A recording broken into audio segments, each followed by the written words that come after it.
a poll that can be spoken about.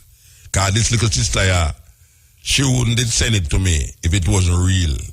And based upon how she do culture edge over the years, me know says that sister will listen and look out for culture edge over the years. And when she send me this, it's to show me that me need to deal with certain things. So, we want to heal up all the people them in the 159 odd countries will listen and will view cutting edge. And whosoever the brother there named Duke Bassi for YouTube channel where I hear to them screen some of them things them you know. And this poll was compiled and published on the 24th of December 2014.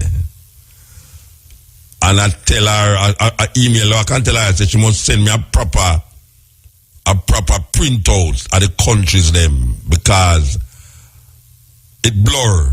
I can be, I say England, I say Canada, and I say Malaysia, Thailand, I say Vietnam, Switzerland, Singapore.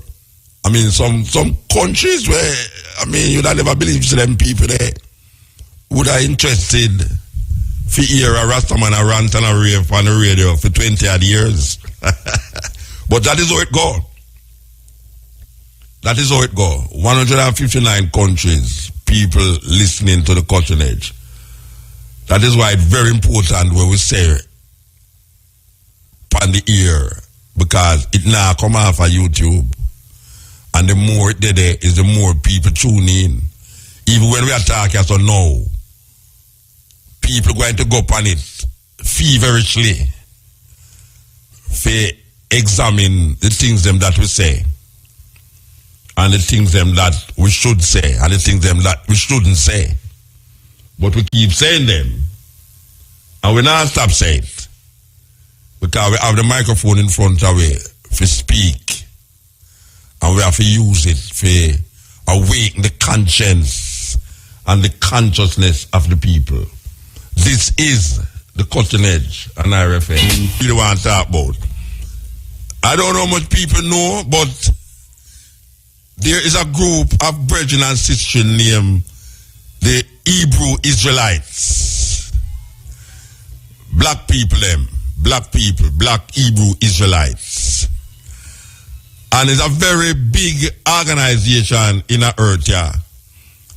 And in the late 90s, some of the members used to come to Jamaica regular. We used to have them on this program. Every time them come to Jamaica, as a matter of fact, we usually have them in the studio and speak about them viewpoints about Christianity, religion, all sorts of different things. Well, them leader named Ben Amim, I don't know how much people know, but Ben Amim passed away about 2 weeks ago. The spiritual leader of the Hebrew Israelites. For those of you who never hear, now you hear, now you know. Ben Amim passed away about a week before last. And why we mention Ben Amim now is because me and Tony Rebel went to Israel. I can't remember exactly which year. I want if Tony listen. Somebody remember when me and Tony Rebel go to Israel. I think it was in the 98 or something about this. So anyway, by the time the program done, we find out. Somebody will hear me talk and call Tony Rebel. And make Tony Rebel tell me what year me and him did go down to Israel. But we went to a place named Dimona, Israel, where they took them organization and settled in Israel as original Hebrew Israelites. Now Ben Amim died week before last, and why I mention it is that I was saying why Ben Amim died and I did one of the most intense, when I say intense, I mean really intense interview. I don't think him have ever done any interview like that for so long in his own house. We was in his house with him 7 wife them and him people them, and we was really going in it seriously. Now, while I was saying, say I should have really play back that interview there. This today, I should have played back the interview today. I look for this interview and I can't find the interview. And I say, wait, but Ankobe, I know they set up the things them a certain way. So I go back in them DVD which she did give me and tape the program and see if I can find it. Lo and behold, I found 3 DVD with about 50 cutting edge program on it. And right there was the interview when we do with Benjamin, and one where when me and Tony Rebel had come back. We did in the studio about 2 weeks. And we did an interview when me and Tony Rebel had talked about the experience in Israel.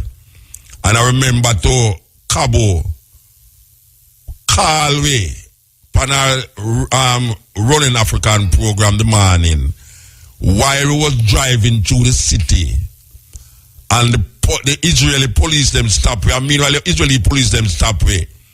Whether they attack to Cabo, I say Cabo, the police them stop me now. We are no police, not soldier.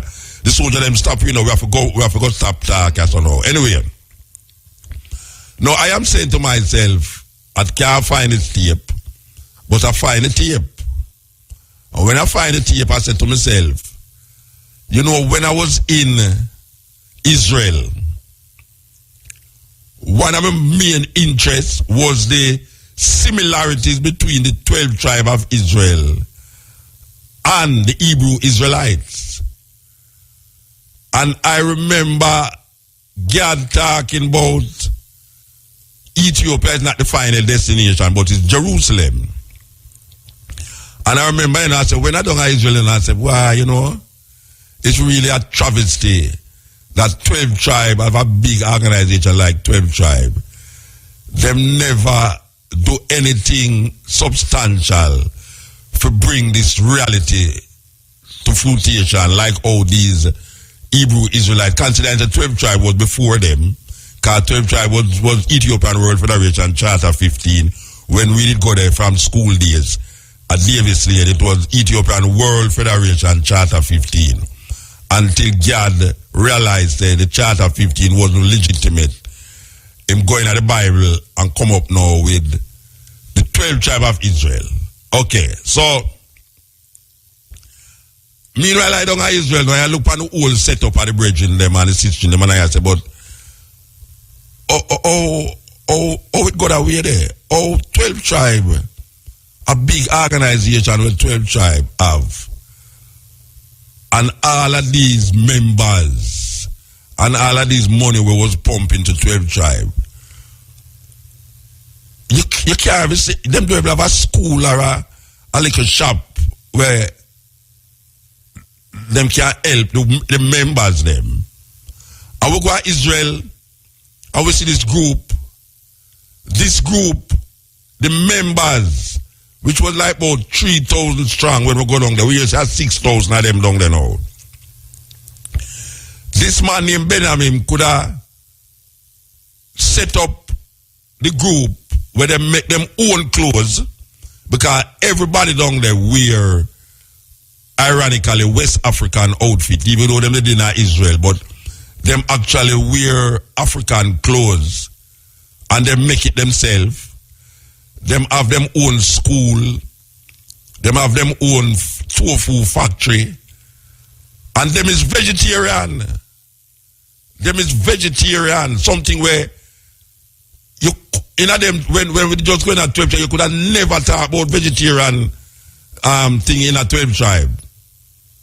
Man want run you out if you can talk about vegetarian. I know where you eat. And this and no food doctrine. And on the food doctrine, you tell them about, you tell them about something. We're good for your structure, your system. But through them, so inner them, whatsoever them inner, it was very difficult for them move from that. Plus, the Jesus doctrine was very conflicting with the hardcore Rastafari movement, especially the Nyabinghi house. The religious doctrine was something where 12 tribes bring out amongst the middle class youth them in a Jamaica who couldn't really deal with the hardcore Rastafari blood and fire. But them could have really recognized themselves in a doctrine where I tell them about the Bible, about Jesus Christ and Haile Selassie. And God was very instrumental in drawing out a whole heap of middle class youth to come wear a red gold, not locks, but wear red, gold, and green tam. So when you say a 12 tribe meeting, you say red, gold, and green tam just pretty up the place. Now, the difference between Benhamim and there's a lot of similarities.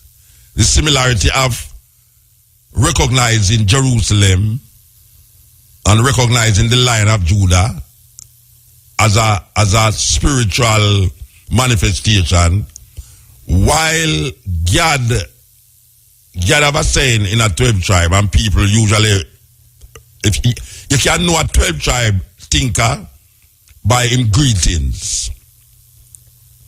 Him say, greetings in the name of our Lord and Savior Jesus Christ, who has this day revealed himself in the personality of Emperor Haile Selassie I.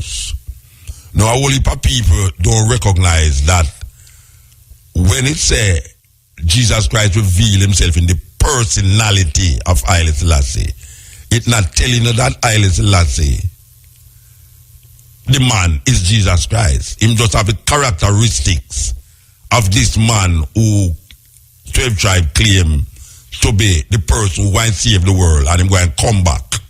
In other words, God philosophy is based upon the Christian philosophy, where Jesus Christ dead and him going to raise again and him going to come sit down upon the throne. But it's just a time and a time before him come sit down upon the throne. So them try to protect the idea of the throne that Haile sit down upon, but knowing say Haile Selassie is, according to for them doctrine, Haile Selassie is not the last emperor. Now, I have said this to say this, that here I am now saying I'm going to play this tape, and someone now is telling me that if I did hear running African, now true me I do other things, I know, believe you me I go to my bed at some serious hours, I go to my bed, I know, with this whole heap of play out business now. I say, no. So I say, yeah, she play an interview what she do with God. I say, yeah, I know that interview there with God. I say, ratted, what's that thing this? Here she playing this thing with God, and me now I figure out, say, me I go do. Me I go play Benhamim. And to me, where Benhamim them reach is where 12 tribes should have passed long time. 12 tribes should have passed out Benhamim and gone further than that. Now God died, Benhamim died. But when you look on the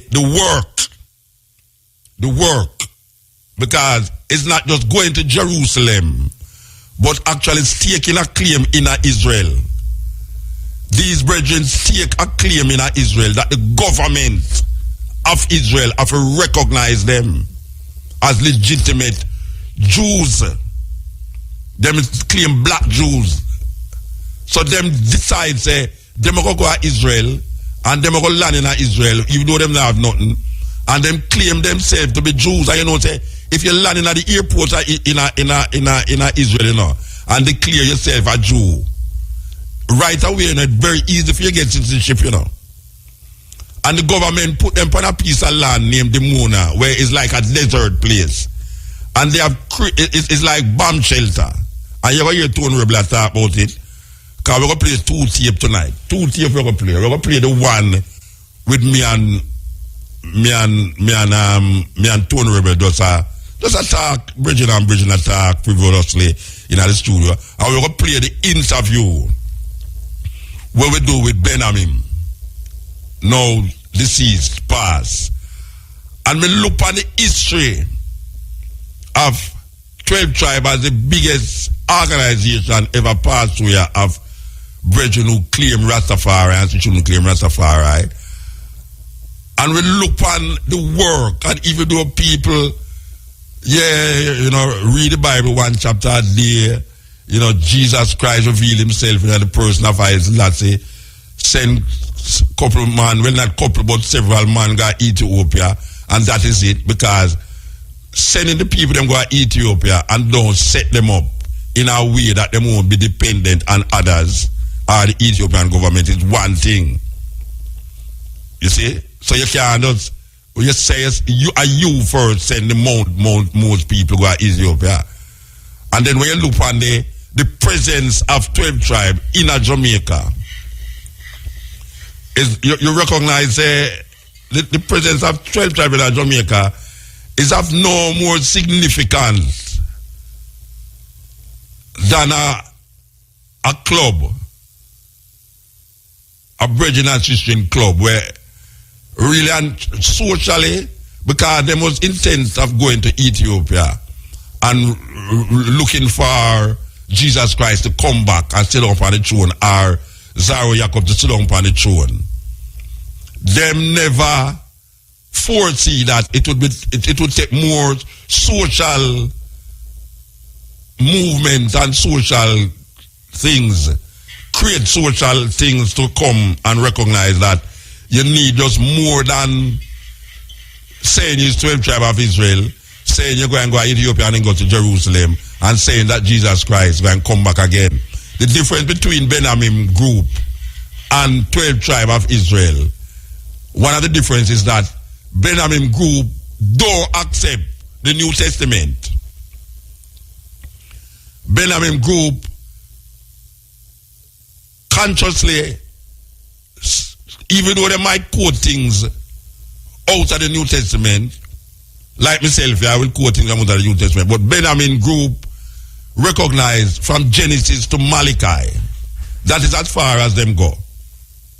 Them don't recognize Matthew, Mark, Luke, and John, and all these people, because them say no Hebrew Israelite would have these names. So there must be something intrinsically wrong if you have a group of man write about Yeshua, because them don't talk about Jesus neither. Them don't recognize the name Jesus Christ.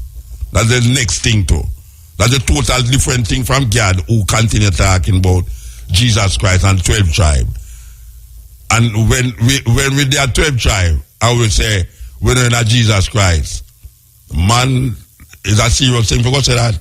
Especially if you go among Naya Bingi man. You go among Naya Bingi man, you honor some serious scrutiny. But we pass that, I will recognize that this organization has done, apart from sending a couple people go to Ethiopia and leaving them there to fend for themselves, and apart from keeping, and we don't want to make it sound like we are,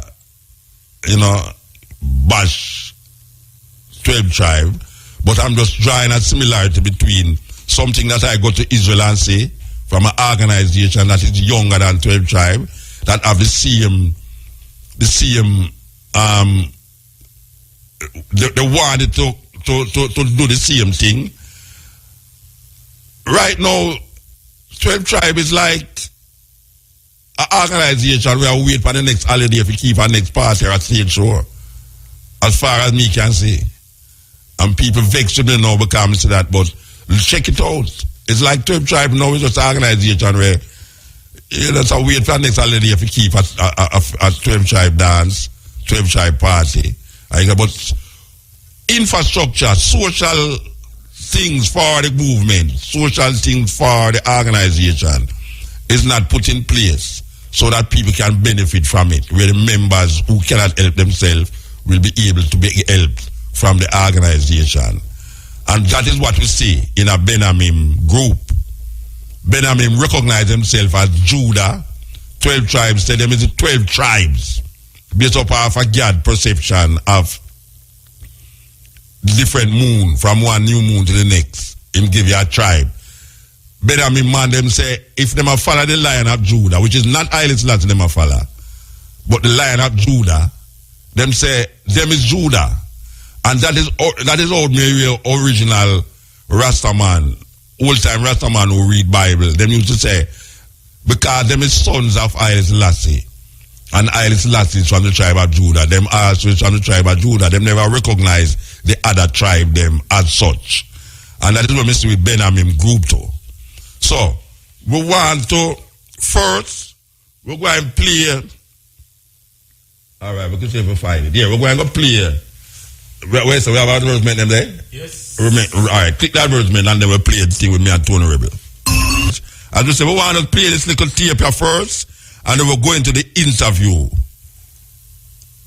And we really feel good for know, say, we are connect the running African with the cutting edge in at least 25 anniversary, 25 years of IRFM, that we can go back into the archives and draw some tape where we did play, where we did make the program them be what it is. Just like how we did know, say, when Cabo did do that interview there with Brother Gad, it was the first time I'm going to do an interview so intense also. And when we did do that interview, yeah, when we go to Israel, the interview where we do with Benjamin was not done in Jamaica. He can't ever come to Jamaica yet. We go to Israel and go in his house and them set it up and we do the interview in his house. And that is not something where it's done regular. So these two interview is some special interview. And once again, we want to heal up the sister in England and Cobia. Believe you me. So we're going to play the one now when me and Tony Rebel in a IRFM studio talk about experience, but we're going to play R4 because it's a very light. It was 2 weeks we're having at the studio here attack, and we're going to play apartheid. Listen. Good night. This is the Cutting Edge, the program that gives you esoteric truth. Yeah, program that shed light into your darkness. Stay tuned from now until 2. I am Lalo Bella. You're wondering which new voice this is on IRFM. But I'm here alongside Mutabaruka to take you through until 2. Stay tuned. Yes. The one feel proud of himself, man. The one has accomplished the greatest feat in his life. Yeah, well, to give thanks be here. That was Lalibela to the Rebel. And this is Mutabaruka, where I take you through the PSs straight up. You understand? As we've been talking from last week, we've been to what they call the Holy Land. And we trod the trod. We have been in the footsteps of many, and we have been places where many did not go because we didn't go there as tourists. You understand? So we didn't have a tourist guide to show us what they want to show us. So we will take you to the places as we did last week and just hear the thoughts of Lalibela Tony Rebel. This is the Cutting Edge on IRFM. Yeah, Cutting Edge. Yeah, man, Lalo Bella there, Yeah, I'll spend the whole night to introduce yourself. Yeah, man, you must introduce yourself, but the people now that don't really know who this man beside you, so for make sure, sir. Alright, this is the man called Lalo Bella there with me, and we're going to, as we say, carry through the pieces of our visit to Israel.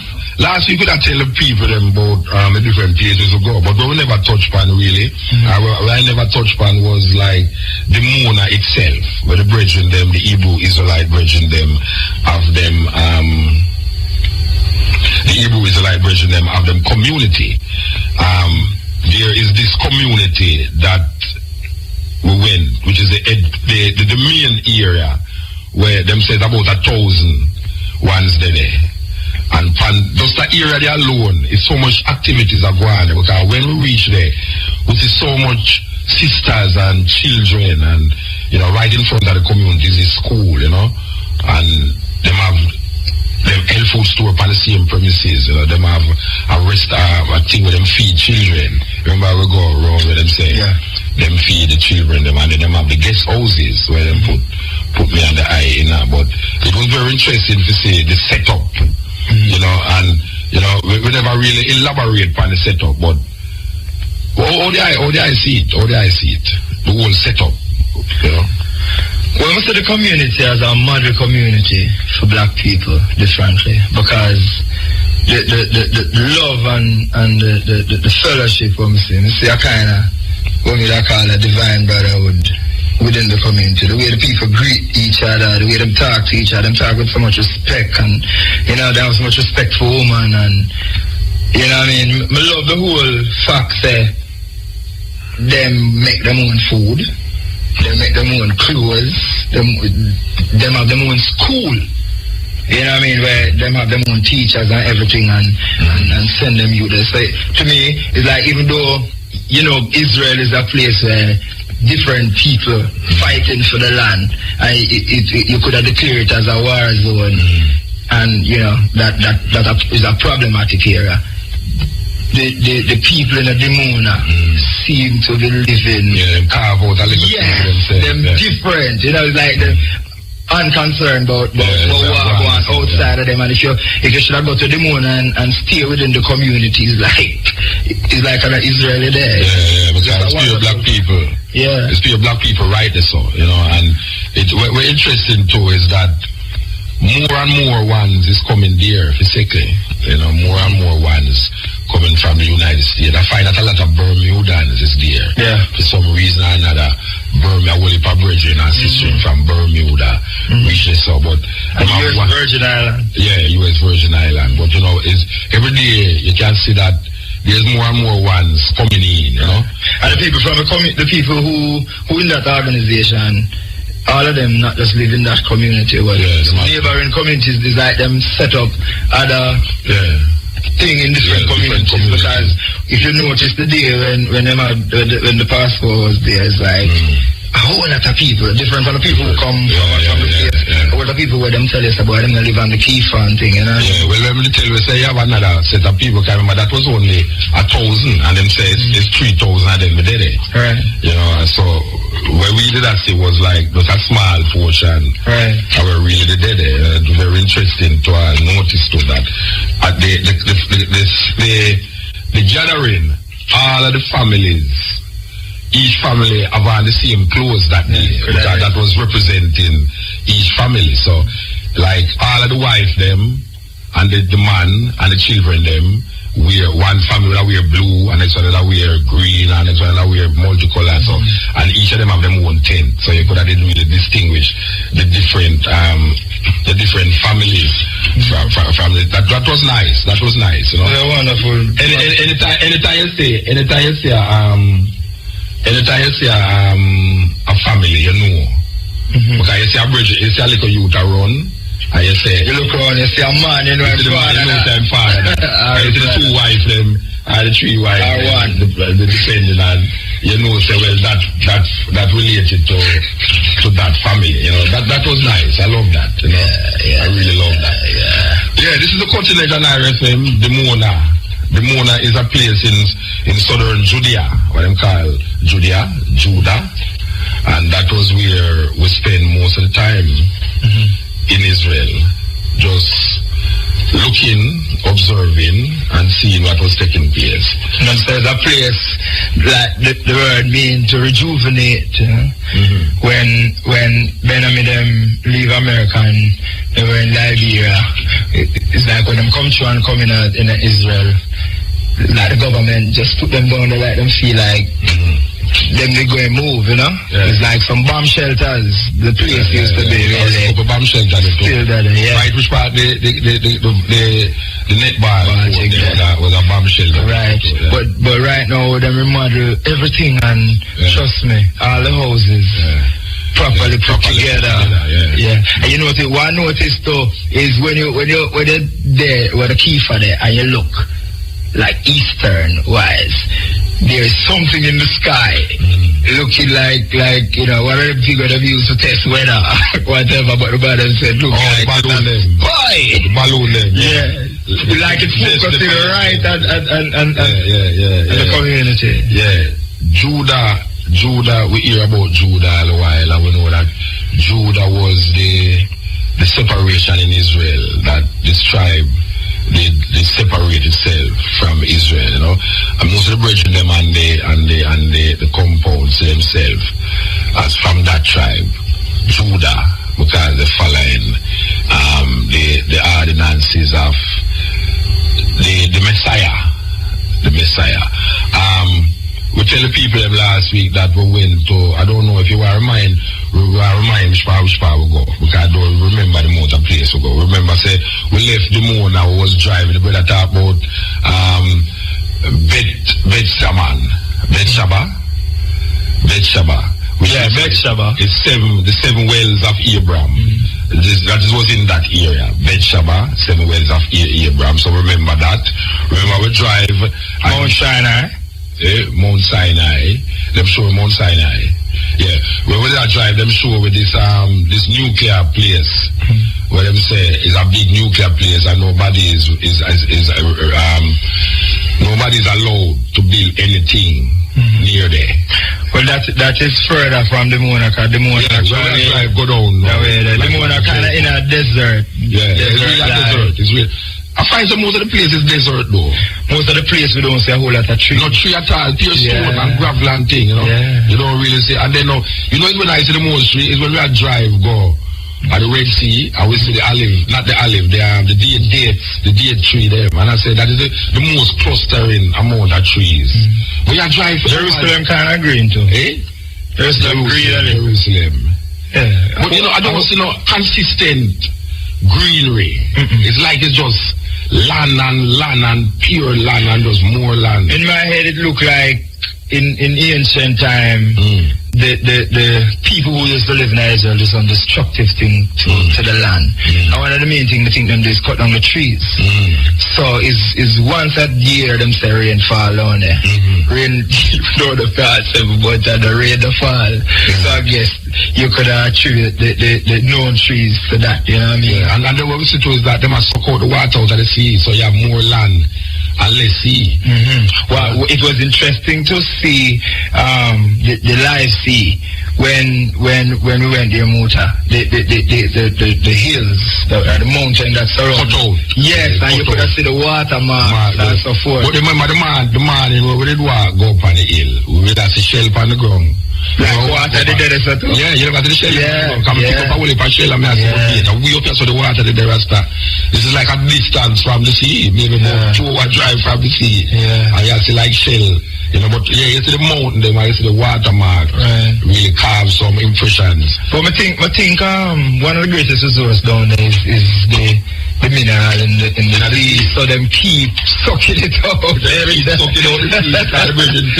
When the Israeli them find out that the thing was so valuable and the Americans them, it's like them just lock a year there. And every minute you see some big truck a pass with some farm of mineral, but the most important part, and I know the most important part of the trip to Tony was going to what they call the Dead Sea. The live sea. What we call the live sea. They love it. Me they love it. Yes. I love it too. And that man said, you see when you love it too. But people, let me tell you, cool the fuck. You ask me back like mud. You see a mud there. Hey, look at that. But people hear this now. You see Muta now, when him go down at the live sea, him hear say him not for swimming now. But he was so excited that Muta chuck off. Yes, and I'm going to tell you that the water there, it's over the side. Like when that reaches their eyes, trouble. Yeah. Me chucking night, man. Me chucking night, and me I tell you, man, me have to come out of the water and squeeze about 10 minutes. I chuck night and I squeeze up there, that's some more water. Hey, you see when you sweat. Yeah. And the sweat run by your skin and go in your eye, the eye start to burn in. You know see it? But like a pepper, right now police or weapon, now I'm getting an idea either. Could I use that as tear gas? No, spray it up. Yeah, man. Yeah, if a man spray it on your eye, man, you better hold your eye, man. Yeah, man. This is salt water now, you know, but what about a mineral in there? It's a mud, man. It's a television, you see? It's a mud. So you tell people them say walk over snake to get some mud. It's on the internet, you know. So we walk through snake and scorpion to go for this mud here, but here we know. We're back in the mud and we have everything with labels and everything there. Dead sea mud. Live sea mud. Well, the people them, alright, live sea mud, but here we know. But while the people them know say this is a very ancient mud that was very therapeutic and is very therapeutic. Yeah, man, because we see people spend millions of dollars just to go to get a piece of this water and a little bit of this mud. We go across Europe, we go across America, we go in at the body shop and thing, and we see them have these jars of what them call the Dead Sea clay. Where them say it open pores and for remove pimples and everything. Well, watch out though. You see when we go for this here, the Israeli though. These are the real thing though, because the one hot spring we push me out and each other. Because when the Israeli go there and him say, the spring was right here. Where was the spring? And the man say, oh, the earthquake moved it. And I say, boss, I won't do the rest of that. I say, you tell me, say, snake down here. And you know, so we're in the dark, you know, because it's dark night, you know. When you look up a pure star, you see, you know. I'm going to follow these two Israeli. I go for this mud. Right? And it's down here going and it's pure stone. You go back, but the more you reach to the sea, is the sand, like stone, gravel, sand, and mud. So it's walk go down the and this Israeli saying, Mutabaruka, you are very brave. You are very brave. And I said, why are you saying I'm very brave? He said, there are snakes down here. we say, brethren. So when I tell me, said, oh, he say, you're the other one in front of me now. All you have to do is stamp your feet. And Mr. Bridget, they'll run. Me nah come here, so come make snake bite me, you know, because me nah left the mud. So they say, I'll stay there now. They must go to see them and eat them rock. Because me a go down there. But Muta, you're braver than never. No, one of them stay up at the top, you know. He never come down there because all of them up at the top. Mutabaruka, you are very brave. This is very adventurous. Very adventurous. I mean, I say, yeah, but me now go back to Jamaica without this mud. Yeah. It's the most precious thing me go to Israel. Go find the mud. Yeah, that's that. So, this when me and the Virgin go down there now because him tell we say him know a spring, you know. A add spring down there, right? This is like, you sit up over one side of the sea and you see Jordan over the other side, right? So now, we're going down in this dark place now, you know, can't see nothing in front of it. But I am following this Israeli, and this Israeli guy telling me, say, oh, the spring is here, the spring is here. Me see me walk go right, me see me walk go left. Me say, brethren, spring was here. You laugh. Him say, last week the spring was here. Me say, never after the spring, brethren, the other one behind me. It seems as if the earthquake moved it. Me say, brethren, watch out now. Me set up in the middle of this because me see the earth crack still, you know. But we don't see no spring. So the person at the dark, they are surfing this spring, and the man say, you know, last week the spring was here, a very nice hot spring. Me say, watch out now, me don't put that spring because me not beard. Me want to see the mud. So the bridge, you know, what did they behind me now? Him stand up there now, when him look up, you know, we see a light. Because it's half the road we drive, you know. When we look up at the top now, we see a light a come. So Mr. Bridget, it's all that him that, you know, it is maybe some of our friends. I said, maybe. I mean, maybe some of our friends. Go up there, go look at our rasta. We are talking about maybe some of our friends. You see, little more now, me go down now and Mr. Bridget take up a piece as a rod. And then say, look, there is water on the end of this that I will never wish to see yet. And say, this is where the spring is. So when we go there now, and put him on underneath, we are underneath one hole in our rasta and come up, you know. Snake hole. Him say, Mutabaruka, this is the real mud, man. This is the very real thing. This is the real thing. Somebody say, hey, let me see it there. You say, me go so underneath it. The thing hot in our rasta. The mud hot, you know. I used to go so now, me say, yes, at this me come here for you know, me just drop it 2 scandal bag, you know. I used to be done full scandal. Mud up! Me just mud up. You say, we are going back now, the drama don't end, you know. When we are going back now, we're going to the van now, and me I say, brethren, when we are going up now, we see a big floodlight was a bloops, and just turn on power now, and me I say, what is now? Him say, it's the police. We are not supposed to be here. Mr. Brethren, a long time we don't hear yet we're not supposed to be here, Rasta. So the police never come trouble with. So anyway, we drive off now. We now come out of this place now, hear the man. And you know something, Mutabaruka. You know why I'm saying you're very adventurous? There are a lot of scorpions down here. Mr. Brethren. So it's when me come out. Give time to tell me, say, apart from snake, can't even tell you when you are going to get the mud, you know? You know, because, you know, when the person tell me must stamp my foot, Me that thinking on my mind, they can't stop foot on the snake road. But when they start talking about the scorpion road, we don't know about stop foot on the scorpion road. When we go up on the road now, we see a big sign in a Hebrew language. So we say, what the sign say? Him say, the sign is saying that this is a private area. We are not supposed to go there because it's a bomb, the bomb shell. You know, them plant the bomb, them at the ground, them. That means, you know, them not, the mine is a mine area. Mr. Wait there. This is serious thing I go on, so now.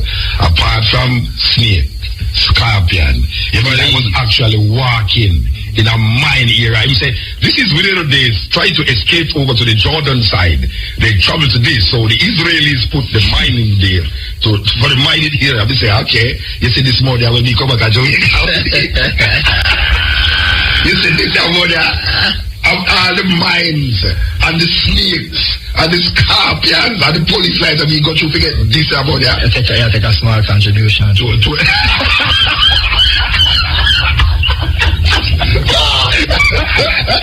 I like that. I love my contribution. I love that because you know, I go into the body shop and see them as the Dead Sea mud. I love about them have stores long that have pure Dead Sea mud products. And when I look at how much them sell the Dead Sea mud for, and tell you how much therapeutic value it have, and I look at the internet the other day and I see how much things in the sea. Magnesium chloride, sodium chloride, this all sorts of things when I water there, and I say, okay. And I know 3 data will use it since I come here. And they have gotten results. Yeah, man, it work, cause it's work for me. Yes. But you can put on some today and, you know, it's like it really clear up certain people. Yes, I know datas where use it since I come, and so we decided to go into package it. Very good. Very good. We are in both business now. Yes. White people do it, we can do it too. Yes, Cutting Edge FM 29 minutes past 2 o'clock, we're still there with you. Talking about Israel. And we want to heal up all the people them on the internet levels, you know, who's listening, you know, knowing say, yeah, this is a reality that we really want to express to the people them after going Israel thither. And we have seen so much things. I have seen so much things in my life. You know what I mean? As a youth, I grew up. I never know say I'll reach at them place there. The oldest city on earth. Who did it ever tell me 30 years ago, 20 years ago, so one day I'd go walk in a Mount Zion, walk in a Jerusalem, go in a the Dead Sea, walk in a Jericho, go up on the Red Sea, go have cruise. Would I tell I said I go cruise on the Red Sea? You know, perform on the Red Sea. Perform on the Red Sea. Perform on the Red Sea. You know, go to Jericho. You know, would I tell I said I go to the garden of Gethsemane? Sit down on a camel.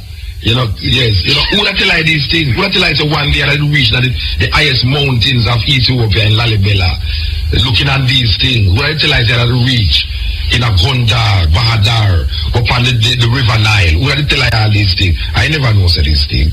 And I give thanks.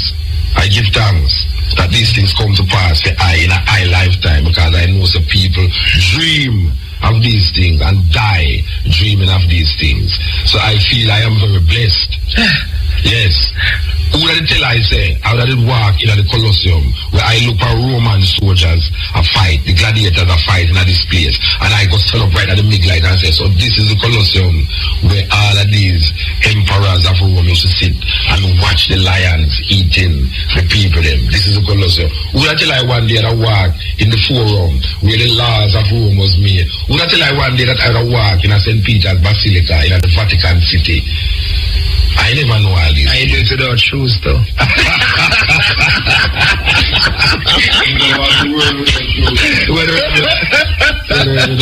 And some know say now, Tony Rebel love me more than everybody in the world.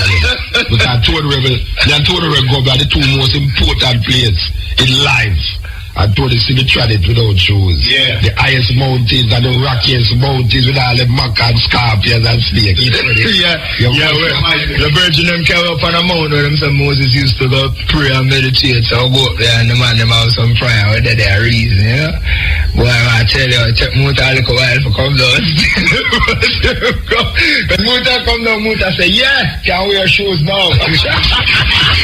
Yeah, some people will promise to buy the first beer. No, me are the clear say. If I want to see you, I'm all shoes out of feel away. Because it's 3 places in a life. I did not say is places where I want one place. Rome, Ethiopia, and Israel. Because to Rome to I is the most fascinating place I go in Europe. Because when I go to Rome, it's like it should just come back to me. You know, see? And I see all Colosseum, I see Mussolini, where Mussolini stand up and declare all of these things, when I try to build a new Rome. You know, see? I see all these places. Vatican City. I go to the Vatican City. One day when we go to the Vatican City, we see the Pope come out, because every Sunday come out and attack. And we go there, me and the musician, them go there, go stand up and we listen to the Pope, the Sunday morning. The next place is Ethiopia. All of this are in a Rome. No shoes. I treading through Rome, Vatican City, no shoes. St. Peter's Basilica, we're going to play. Nobody never going to them places without shoes. Yet, me know that as a fact. Just like how we're going to Parliament the other day in South Africa, in a Cape Town. We're going to Parliament. Nobody has ever walked in that place without shoes. We know that as a fact. Alright. We go in the highest regions of Lalibela, Gondar, Bahadar, Addis Ababa, Shashamane, Tesesat. Go on and need the waterfalls and all these places. And we are trying at them high mountains. Lalibela, they have to tell you, say, Mutabaruka was there without shoes. Yeah, man, it's true. We go in Israel. We go into Mount Zion. We go in the Holy Sepulchre. Stand up on the stone where them say, this brother here, they lay down upon Jesus. We put your foot on it. Go down, man. We put this foot on it. Go down, you. No shoes. We walk in the highest Alps in Switzerland, where them call the Matterhorn, with snow-capped. Yes. So you know Tony Rebel. Spring, summer, autumn, winter, you're out there without shoes. So if I wear shoes, no.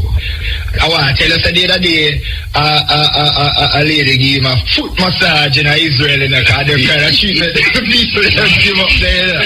And the lady come and say, Tony, you know, I was expecting a little more roughage. Yes! Hey. You know what it is for a woman to be massaged the foot, what, 2 o'clock in the morning, no, I don't want, so to go like seeing foot was massaged. Yeah, but it is nothing like what people might want to think. This is, I think it, you can't about what people I don't care what people think. No, but listen, we'll make sure, say it how it is. No, but I'm massage, we are talking about sensitivity. That is what I'm saying. They was giving us a reflexology. Right. Definitely. Use the company. They was doing reflexology on our feet. Right. You know, so I don't mind that. I love that, man. You know, see. And no, you see the key for in Israel, offer a whole lot of things. Yes. Because they have sauna, everything out there. Where the daughters them can go when them have pregnancy to make the pregnancy easier. Them have a certain exercise and all these things. Well, the more hospital too. Yeah, but we tried it. I mean, I know where we can go. You know where I go? Yeah. India.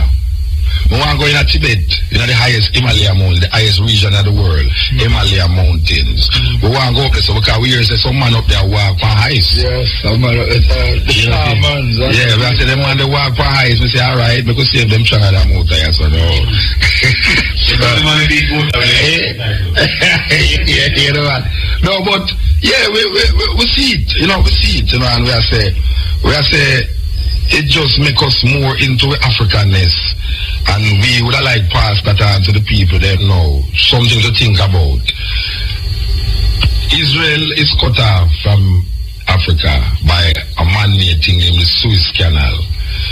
But if you look at the word Suez, if you turn it the other way, you get Zeus, which is really the god of gods in the Greek mythology. No, we have to decipher these things. Why is it that they would have, what is the meaning of Suez? Suez? Is there the meaning to Swiss? It's like when Lake him turn him name. Lake him named Michael James, and him turn it around and call himself Lake him Simaj. Lake him Siraj is really Michael James turned backwards, you know.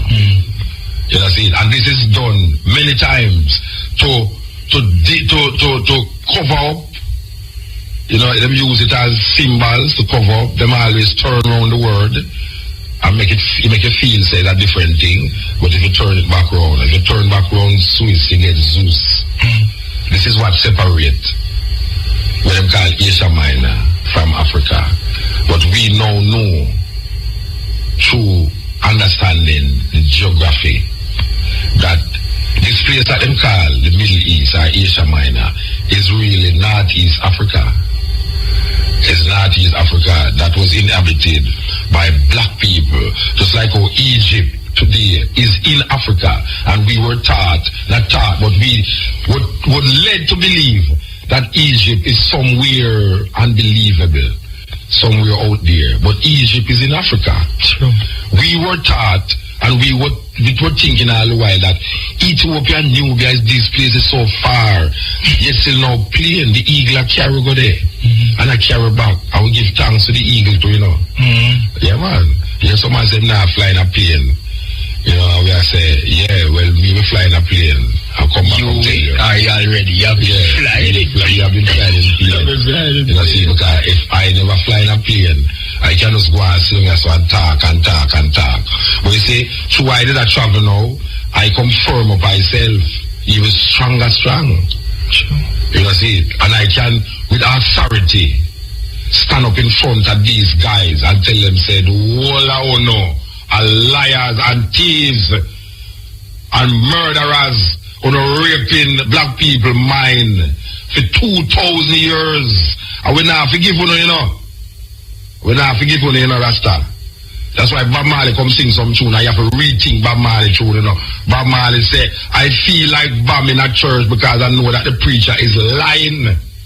You think that just say, out of just mere just say? Right. Look on the situation. And she said, for 500 years, the lie perpetuate. But we are now 2,000 years is the root of the lie. You know, see it? And the lie is involved in not wanting to accept our Africanness. You know, see it? We need to go forward to our African-centered perspectives. There's 53 countries in Africa. I like that. You know, I always say 52, 53 is Israel. 53 is Israel. We lose the levels.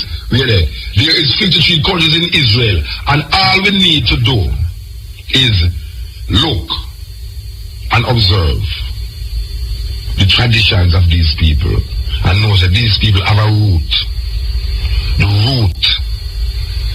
We are declare that the root of these people lies in East Africa. We're in East Africa, we are say between the place that is now called Ethiopia, Nubia. Ethiopia is landlocked by a place named Eritrea, which is still Ethiopia, at what you call the northeast section. And down at the bottom now, you have a place near like Somalia, and just right at that end, you have a place across the road named Yemen, and then you have Iraq, and then you have Israel, and going up the ladder you have Lebanon, Syria, going right up Turkey. You see, we are saying that a lot of these areas, how we geographically look at it now, is not how it was 3,000, 2,000 years ago, 4,000 years ago. It's not so it is still. We have said now that a man have to re-examine geographical locations. Geographical location means that little place that now called Ethiopia was not just that little part, because Ethiopia did stretch even into Yemen, even into Nubia. The Nubians were seen as Ethiopians. You know, see, so now we have to get out of this mindset now where white people come and cut up Africa. Then them cut it up more even in a conference them called Berlin Conference. But we're going to read something by King Leopold did say when they were going to the Congo. Or try to kill out the whole of black people then. But when you examine how them use the Berlin Conference to cut up Africa, and then now you have a little place now, you have Gambia in a Senegal. All them foolishness there, you know. one big country, but a little part of the country is Gambia. You know, see, white people go to India, one part named Pakistan, one part named India. Now you have Bangladesh. You know, see, them go now, them had looked out a road to India, and them end up in a Northeast Africa, a rest, and try to colonize, and then call it now the Middle East. Because this is where they was going. They was leaving from Europe, going to India, stopping at Israel, and then now say, boy, this is the middle, we're reaching our middle of a journey. So the political situation is the Middle East. We have to re-examine these things. We want to say, give thanks for the years, give thanks to the rebel, for evil come, and we have a kind of band between the two of them. Give thanks for the years, give thanks to the rebel, for evil come, and we have a kind of band between the two of them. No one say, we never travel go America yet with each other. You know, we never really going to the Caribbean with each other yet. But two major places that we really hold dear in our Rastafari tribe is Mount Zion and Ethiopia.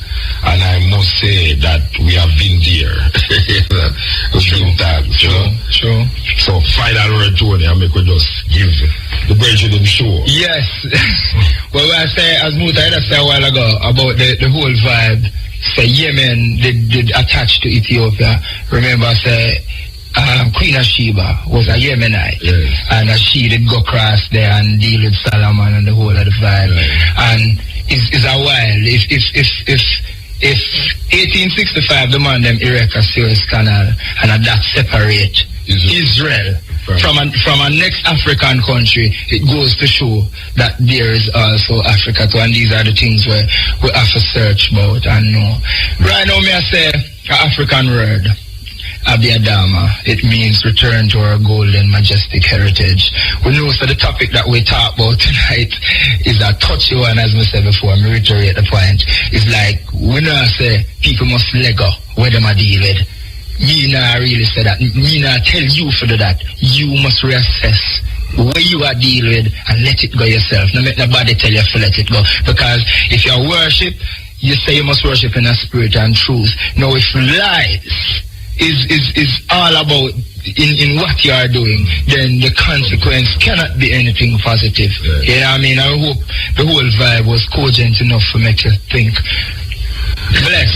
Give thanks. REFM, thought-provoking, always smoking, lyrics like a bazooka. You are listening to Mutabaruka.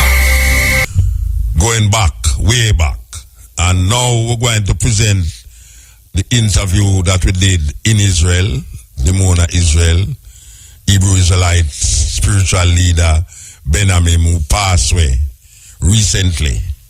A lot of people, well, once called me already and said, them never know. Well, now you know. So here goes. Why you listen to this interview carefully? Carefully. This is the cutting edge on RFM. You know, for weeks now we have been promising you this interview that we did with Benjamin. Benjamin is the spiritual leader for the Hebrew Israelites in Dimona, Israel. And for those of you who have been listening to us, we did visit there, me and Tony Rebel in May. We visited Dimona and we had this extensive interview with Benjamin. We're going to play this interview that we did in Israel. In Israel, we were there in Dimona, I think 2.5 months ago, me and my brethren, Lalibela. We were there talking to Benjamin. Benjamin is a spiritual leader for the African Hebrew Israelites in Israel. I think it's about 3,000 strong, who has developed a community, a self-reliance community in Israel. You have heard us talk to some of their members when they visit Jamaica. We have developed a relationship and we were there with them. We visited what they call the Holy Land, you know, all the holy places. Yes, Mount Zion, Galilee, Jordan, Dead Sea and all these things. So you will hear Mutabaruka interviewing Benjamin, and I know that is enough internet the Bangkok right now. You think it's joke, it's enough internet the Bangkok, because this man is not a man who give out enough interviews. You understand? And when Mutabaruka can sit down for 2 hours and talk to Benjamin and make him tell you he's the Lion of Judah, it's a serious interview. When you hear Mutabaruka get that out of him to make him declare he's the Lion of Judah, you must know it's a serious interview. So why to just sit in and listen to what this man has to say, that a lot of people in Israel see him as a Messiah. Yes. And not Messiah as the Western world teaches us, but a Messiah as given to the Judaism or the Hebrew way of thinking. You know, we have a different perspective of Messiah here. We think that Jesus is the only Messiah, but in the Hebrew thinking, that is not so. Yeah, a Mashiach is something to understand in the Hebrew way. So you will hear all about that. Who want to present, as we say, the interview done in Israel this year in May. This interview was done by myself, and we interviewed Ben-Ami, a 19th spiritual leader of the African Hebrew Israelites, right over there in Northeast Africa, the Mona. And I am here in Israel, in the Mona, with the head of the African Hebrew Israelites, Ben-Amin. As you all know, we have been interviewing some of the brethren in Jamaica since last year, and they have been coming to Jamaica. Now we find ourselves in Israel. Once I give thanks for being here and give thanks for the opportunity to interview Ben-Amin. Once the greetings to Ben-Amin. And it's really an honor to be here interviewing you in the place that is necessary, Israel. Thank you. I'm honored to be able to provide this service and to be on this interview. And I would be remiss if I did not mention to the people of Jamaica, the greatness of yourself as being a representative of our people there, and your dedication and your determination to try to bring redemption unto our people via the vehicle, the truth. Once I give thanks. Now this is a program that you might have heard about. It's the Cutting Edge, and it's a program that we usually interview people, but because we are not that what you call the journalistic type, our way might look very, and after that may very look out of place, but you have to stay with us if it is kind of out of place, because we're just coming from, as ones in Jamaica, man who is trying to just make the people understand things, so we don't have no specific way to ask things. This is just coming from us, how we do things. Alright, the first thing we really want to find out about is, who is Ben-Amin? Well, Ben-Amin means the son of my people. And in 1966, in the month of February, I had a vision. And the angel Gabriel came to bring the word of God that it was time to start the journey back to the promised land and to establish the long-awaited kingdom of God. And the year of the Exodus would be 1967. At that time, Muta, certainly being in a Christian environment, I pondered myself as many prophets before me. Why me? And I considered that if, in fact, this was a vision from God, I thought that it was going to be a piece of cake. Certainly, I myself was to receive the worst whipping that I had ever received on this path. I listened and I pondered if I wanted to be ostracized, that I want to speak the words that the angel spoke unto me. I did not want to be incorrect. I did not want to mislead our people. But after much prayer and meditation, I did speak the words publicly before our people that 1967 would be the year of the Exodus. And as we recall, in the Americas at that time, after the words were spoken, we find that in 1966, the great riots began the length and breadth of America, because I wondered how was I to convince any significant number of our people to leave America in less than 1 year. But the riots came, and the riots assisted in creating the environment which would give the impetus for the Exodus in 1967. And in January of 1967, that was what was called the Great Snow. It was like the day the earth stood still. So with the help of Yah Yisrael, he created an environment which would give the impetus for the people to hear my message and, in fact, to cause me to succeed in leading our people out of America into the wilderness of Liberia in 1967.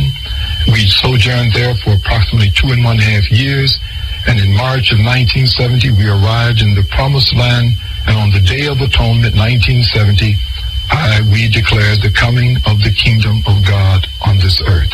All right, three things happening here. You said you got a vision from Gabriel, and knowing that you said that you came up in a Christian environment. The first question is, as a Christian, how could you decipher that this was really a legitimate vision, and what form the vision took, and what were you doing at the time when this vision came to you?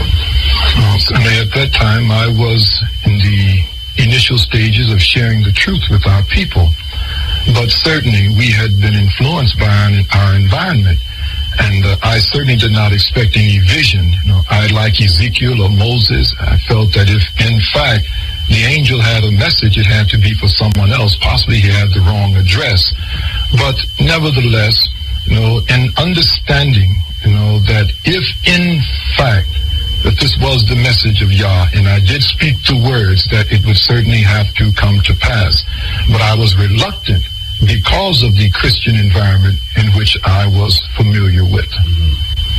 So the Christian environment caused the doubt, or is the doubt the reason? It caused the doubt, because certainly that in the Christian religion, everything is centered around Jesus. I mean, that there can be no messenger, no redemptive message or anything, except that, in fact, that it would come through the imitative Eurocentric Jesus. And that had somewhat bound me, wherein I did not feel that I or anyone else could become the anointed of the Most Holy. So we find that according to the Euro-Gentile plan, they have used Jesus and the whole imitative concept to prevent our people from ever accepting redemption or a redeemer. So, all right, so you decided to make the trip by yourself, or like you work in an organization that you were speaking to like young people, and then you decided that you gather up these people and just went to Liberia, or did this, like in terms of finance, and did this was structured in an organization? Because as young people, I would assume that you was a very young person at the time. Young people don't just get up and just travel to Africa. They must have some backing, some financial pooling. There must have been some organization. Gives us the assurance that, in fact, the Holy One of Israel has been involved in this redemptive struggle. In the beginning, it was actually an impossible journey. It was literally impossible. We would have to leave America in 1967. We had an outer perimeter of time to sojourn in Liberia of 3.5 years, and then to journey on to be in Israel before the Day of Atonement, 1970. We were entering into a country with an annual average income of $100. We were not allowed to take jobs. We had to move into the interior of Liberia. And as I said, without the minute details, that it was literally, an impossible journey. But as we look back now, and we see how everything worked out, how the Holy One of Israel did assist in creating that environment. He did assist us in making the journey in Liberia. We were practically supposed to be stuck in Liberia. There was no practical way for us to get out. But we did sojourn there for approximately 2.5 years. And then we did find our way onto the Promised Land, Israel, in March of 1970. How much was it talking about in Liberia? 2.5 years. No, how much people? We had approximately 400 individuals. And how much went to Israel, came to Israel? 3/4 of them dropped out. went back to America. Approximately 109 souls arrived total in Israel in 1970. All right, so a group of black people now coming into Israel through the airport, that must have been something to see. Oh, I mean, because me and Tony just come to the airport and it was like, you know, the Palestinians are coming. It's like, you know, it's just two Rastaman enter Israel, and we went through such a surge and antagonistic attitude. It's almost like it's an insecurity we see at the airport. Now 100 odd people, black people, are come through the airport in Israel. Right. What is describe that. Right. In that time too, because that time must have been worse than this time. Extraordinary. Extraordinary. And to throw kerosene on the fire, we had informed them that we were not coming here to be part of the mainstream Israeli society. We were, in fact, can you imagine, Muta, coming out of the ghettos of America, coming into Israel and say, we've come here to get things straightened out. We've come here not to be part of mainstream society, but we have come to, in fact, establish the long-awaited kingdom of God. So you can understand that we did have problems. Telling the Israelis this. And telling Israelis this, you know, that, in other words, with us, it was like, for us, it was like, unto them, it was the end of the imitative perception of Israelites. We proclaimed that we were descendants of the biblical Israelites. In fact, that we were returning home to our heritage. This was in the airport. This was in the airport and the days that followed. We were not accepted. That was not accepted. They tried to discourage us, certainly. They used the media to discourage others from following us here into the land also. And we waged almost a 25-year political struggle in Israel, very intense political struggle. Okay, what about the airport, like the day that you land in the airport? So the 100 people in the airport, they're going through your papers, you know, trying to say, no, this can't work. You're telling them that you are a true Israelite. I mean, what is the perception in? I mean, there must be some phone call happening all over the place now, everybody getting frantic. There's 100 odd people at the airport saying that them is a true Israelites and thing. I mean, see, there again is the beauty of the fulfillment of the words of the prophets. Had we have entered into that airport in that manner directly from America, they would have deported us. But we had sojourned in Liberia. Okay. So they saw it as being a small number, naturally only 109 individuals, and they felt that this was not part of any potential wave of others coming out of America. Okay. So this kind of gave them a level of comfort that, well, we're just talking about 109 individuals. Why should we take a chance on creating a storm in the midst of the African-American population? So this is isolated. We will let them pass on through. But that's what happened. See, once we became settled in Israel, and our brothers and sisters begin to come directly from America, see, they recognized us. In the bottom line, they recognized us as Jews, Israelites, returning under the law, returned initially. Okay. So, but what happened is that when the brothers and sisters began to come directly from America, they figured they had opened a Pandora's box by giving the possibility of 30 million blacks in America arriving at the gates of Israel and declaring that they were Jews returning under the law return. They offered citizenship before, or that was something that come after? Right. Before, we received recognition and citizenship initially as Jews returning under the law return. But those coming directly from America did not. In other words, if they all have to give support to the lies that they have created and they have manufactured, they have proliferated to the ends of this earth, and we will find they're all confederate against truth, and they all are in harmony in order to prevent our people, redemption, from being proliferated in the midst of our people, and from truth from ever gaining roots in the midst of our people. But we receive all of the benefits, the political benefits, medical services, and ability to work. But it gives us more latitude to share our positions with the citizens of Israel, and that's more important with us, with the people of Israel, and also to our people to the ends of the earth. Prior to 1990, there's one very important aspect of that I did not articulate, and that is that we had all renounced our American citizenship. In the course of the struggle, in the redemptive struggle, for recognition here in Israel, all of us renounced our American citizenship because there were the threats of deportation. There were deportations. It was a very intensive struggle. And subsequently in 1990, in the course of the agreement, we had to receive documentation again in order to be registered as temporary residents. They restored our American citizenship. They gave us documentation so that we could be registered as temporary residents at that time.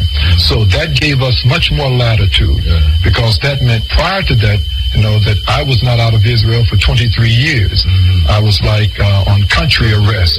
I could not move to and fro. So according to the will of Yah Yisrael, that gave us great latitude. That meant that the sons could go in and out. I could move in and out, and we could begin to expand this doctrine. We could begin to hurl this doctrine more intensely in the midst of our people to the ends of the earth. All right. So we'll talk about doctrine. All right. The doctrine. What is the doctrine? The doctrine is, in fact, based upon truth, that our people must go back and revisit the Bible from Genesis to Malachi. The great deception that has been wrought in the midst of our people has them walking contrary to the will and the way of Yah Yisrael. You see, the cornerstone of Eurocentric theological institutions is that the Old Testament has been fulfilled. But the redemption and the strength of our people lies within the fact that we must go back to the words of the law and the inspired prophets of Israel. You cannot find redemption for our people reading the Bible from Matthew to Revelation. So let us consider how the conspiracy has worked.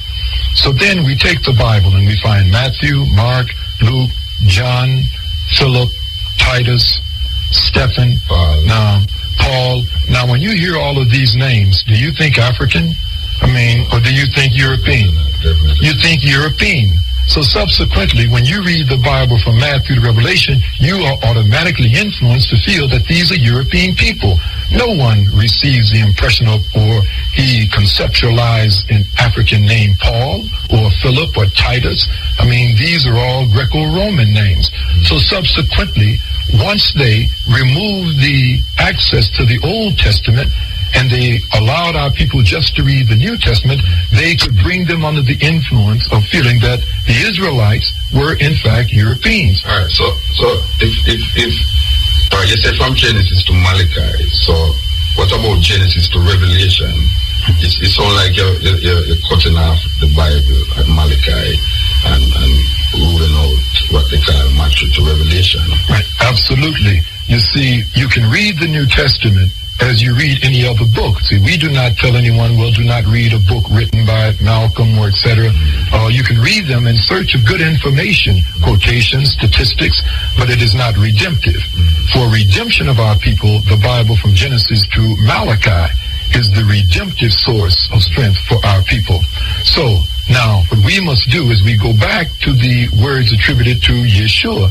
He said, search the scriptures. We must understand there was no New Testament for the first 300 years of what they call miscalling now, I think, for a misconception of what is called Christianity. There was no New Testament. That all of those individuals were simply messianic. They simply believed there were those that believed that Yeshua was the Messiah and those that didn't believe that he was the Messiah. There was no Christianity in the midst of our people. There was no teaching of Christianity at that time in the midst of our people. They were all using the same Bible. They all had the same high holy days. They all were celebrating the same Sabbath day. It was only after Constantine declared Christianity to be the religion of Rome that they began to add all of the pagan customs and traditions into and to fashion what is now called Christianity. Christianity, contemporary Christianity, its origin is not the Holy Land. Its origin is in Rome. So now we go back. The words attributed to Yeshua, he said, search the scriptures. We find in the book of St. John, the 5th chapter, in the 39th verse, it says, search the scriptures, for in them you feel that you have everlasting life, for it is in them that it is written of me. Why did he make this statement? Because there were people questioning if he was not. And he was referring them back to what I call the mole. the prophets of Israel provide the mold for all anointed personages. If you do not fit that mold, then you are not anointed. You cannot be anointed. You must fit the prophetic mold. So he was simply saying that search the scriptures and see if I, in fact, fit the prophetic mold. Now, what were the scriptures at that time? There was no Mark, Matthew, Luke, and John. He was telling them to search the scriptures, and the only scriptures at that time was the Bible from Genesis to Malachi. So how do we attribute that saying to Yeshua when it is coming out of the New Testament? See, but what they did is that they took an individual. Yeshua was an actual Hebrew personage, or an anointed personage, and there was nothing mysterious about him. And they took many of the things from his life and his customs, and they fashioned an imitation of Yeshua, and they called him Jesus. So they took many of the things, many of the quotes from Yeshua, many of the things from his life, and they embellished these things with Greco-Roman doctrine to create a Greco-Roman Savior. You see, any people that are in the state of a rise, or people that are in the state of demise, there's something that we must understand about the God aspect. No great anti-God civilization would find itself in a state of upliftment and he have a God that is not of him. I mean, it would be contrary to purpose.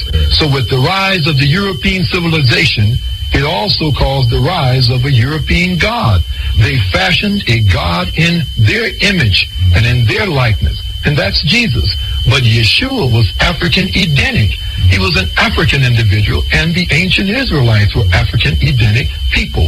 All right. I'll come back to the Yeshua versus the Jesus, especially with the book that you have, because that is a book that we have been selling in Jamaica for years. You know, this is even one of the things why I feel good to know that I could meet the author of the book, not even the Messiah, but the author of the book. It's very important. But we're going back to like Genesis, Malachi.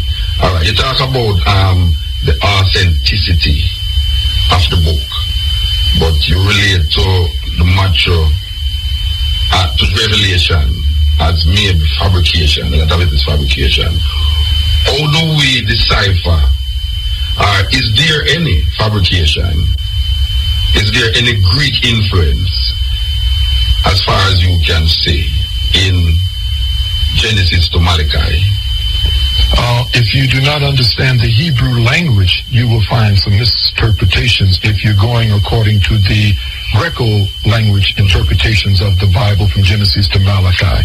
It is for that reason that Yah Yisrael has provided Hebrew African Edenic scholars that can decipher those things and to give our people access to the truth as it was written by the ancient prophets. You see, that I would not advise our people to put their confidence in the translations of Euro-Gentiles. And it is for that reason that we're back here in the Holy Land at this time, that we are fluent in Hebrew, we can read the Hebrew scriptures, and we can decipher those hidden truths, and then to share them with our people. You see, we're not just teaching a doctrine, we're teaching what is called, in English we're speaking, but it is Hebraic thought. It is based upon the things that were not so much that were written, but the things that were meant, and the feelings and the similitudes of the hearts and the messages of the ancient prophets. So you're saying that the Bible that the Western world has, because it is written in English, coming from a Greek translation, we get tricked. I mean, millions of people reading this thing in the West, and because they don't know Hebrew, they won't get a clear understanding of the Genesis to Malachi. The Genesis to Malachi, the books were written in Hebrew, but from Matthew to Revelation, they were written in Greek. Genesis, no, I know, but it was translated to Greek. It was translated into Septuagint, right, into Greek. So I said, not necessarily from Greek, it was translated to Greek, but also they translated the Hebrew into English. Yeah, so you're saying now that to get a clear understanding of this book, you would have to know the Hebrew tongue. So the people in the West who is reading this English translation, are you saying that they might not get a clear understanding of what they are dealing with in terms of the salvation or the message that is supposed to be in the Hebrew version? Absolutely. That is why it is written in the book of Isaiah in the 2nd chapter that in the last days that the law, Torah means Toreh. It is built from the Hebrew Toreh. It is built from the Hebrew Moreh. When you hear us use the term that Moses was the great lawgiver, in Hebrew it simply means he was the great teacher. He was the great instructor. But you can't come up with that understanding, in the English language. But in the Hebrew, it's simply Moses was the great teacher. He was the great instructor. And from that, we structure Torah, which is from Torah, or you shall instruct. So definitely, that is why the kingdom of Yah had to come. That is why there had to be anointed personages. And anointed personages are simply the authority, the teaching authority of Yah Yisrael on this earth.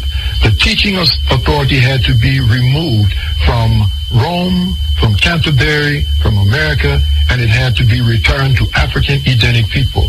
Our people must know, and I don't say this from the vantage point of race, I say it from the vantage point of truth, that the Redeemer for our people, that he would have to be of African Edenic stock, that the redemption of our people will not come out of Rome, it will not come out of Canterbury, and it will not come out of America. It is for that reason that the Holy One of Israel has guided us back here and given us these skills and talents so that we can read the scriptures and to be certain that in this day and time our people are being exposed to truth, because as Yeshua said that you must know the truth and the truth will set you free. All right. I'm hearing people listening to this now and they're saying, is this man trying to say that my grandmother was reading this thing on her veranda before I born, and her grandmother reading this thing before I born, because she never know Hebrew language? She's now dead, and her grandmother dead, and they die with this lie in them, and still there's no redemption of their soul within the kingdom, not because of their problem, but because of a mistranslation that took place in the Bible. That is what the question would be. It's not so much just a mistranslation, and it was a misconception. It was purposefully deception that was being proliferated in the midst of our people. We find in the last year, and certainly I know it has reached the press in Jamaica, that the Pope of Rome has said that there is no literal heaven and hell. So now, where is grandmother, and grandfather? So now all of those, and first of all, I would ask them to deal with him.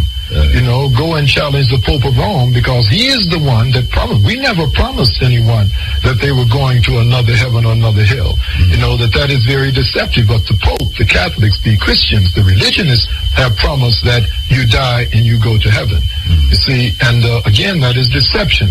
So we must go back now. Why have they continued to proliferate such a lie? Simply because from the beginning, Muta, that when Adam was created, he was placed on this earth in paradise. That's the only paradise that we were ever introduced to by God. We know of no other paradise. Subsequently, we see that hell is being proliferated all over this planet. The great struggle between the sons and daughters of light and the sons and daughters of darkness must take place on this earth. But our people now have been taught to leave things as they are on this earth, and you journey on to a paradise somewhere beyond the clouds. But that's a cop-out. That Yah does not need our people up in heaven. Everything is in order in heaven. The hell is being raised here on this earth. We must challenge the forces of evil on this earth and to return this earth back to its former state of being a paradise. So all of those things were lies. So we go back now and consider that we now are hurling the truth in the midst of our people. Where is heaven? Heaven is a high, elevated state of mind. And where is hell? It is an existence beneath the underworld, the lower world, in a state of existence without God. So now this is what we've always said, but the religionists have said that that wasn't true. But now they're saying that, in fact, that is heaven and hell. It is true. So if there's any blame for where grandmother is or grandfather is, I would like them to blame the Pope of Rome and now to come unto us. It would seem that you would think that there would be a great falling away after such lies. I mean, of such a magnitude. Why would our people continue to follow such a religion. Individuals that they've been lying now for 2,000 years. But there hasn't been any falling away, because that's religion. Once you become religious, you simply adhere to those traditions. Religion is not redemptive. All right. I have been in Jamaica, and we have been, there's a thing in Jamaica amongst the young races where the statement, born Jesus. I don't know if you're familiar with that statement. In Jamaica, there is this born Jesus, meaning burn Jesus.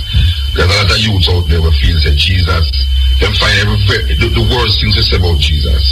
We get to understand through study that Michelangelo gave us a painting, and we adapt this painting, and now we have this imagery of Jesus. Now, we hear now the version them that was in Jamaica from this Israel here.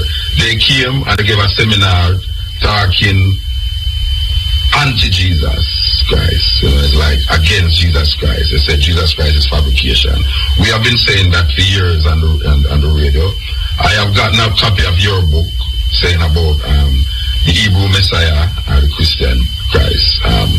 We want to talk about that, because this seems to be a subject that, until you start to touch on that, people tend to get very emotional. I have gone through a lot of fire for just on the radio. I said, as a matter of fact, I come out bluntly. There's a brother in Jamaica, a theologian. We clash on the radio, and he's saying that when I said there was no Jesus Christ, he's saying that the translation of Yahushua is Jesus. And I am saying, no, it's not the translation. Because if it was a translation, then the image would be the same. It's just the name will be translated. I come forward to that aspect of the interview. You're listening to an interview that was done in Israel, and we're talking to the spiritual leader of the African Hebrew Israelites who find themselves in Demona. This Brethren Benjamin passed away week before last. So we just feel that we should really give you a little vibes of the thinking and the belief of these Hebrew Israelites. And if you hear about them again, you can say, but wait, I didn't hear about them Brethren there, because they are all over the place. They are in Africa, they are in Atlanta, they have restaurants, vegetarian restaurants. In Atlanta, they have vegetarian restaurants in Ghana, in South Africa, and they have a big community in Demona, Israel. The time is 12 o'clock. Brothers and sisters, this is Charles. Join us with respect for our national anthem. Let us stand and defend this one. Peace and love. Thank you. Eternal Father, bless our land. Guide us with thy mighty hand. Keep us free from evil powers. Do our life through countless hours. To our leaders, great defenders, great true wisdom from above.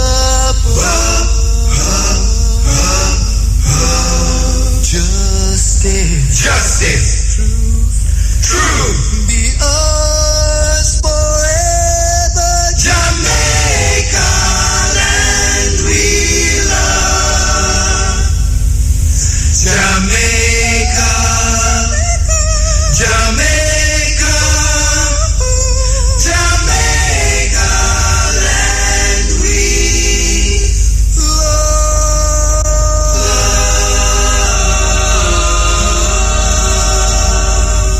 Shuttle Express for transportation to Rebel Salute. Buses leave Portmore 5 p.m. and If you get a translation and you get a different name, you get a different image, it couldn't be the same person.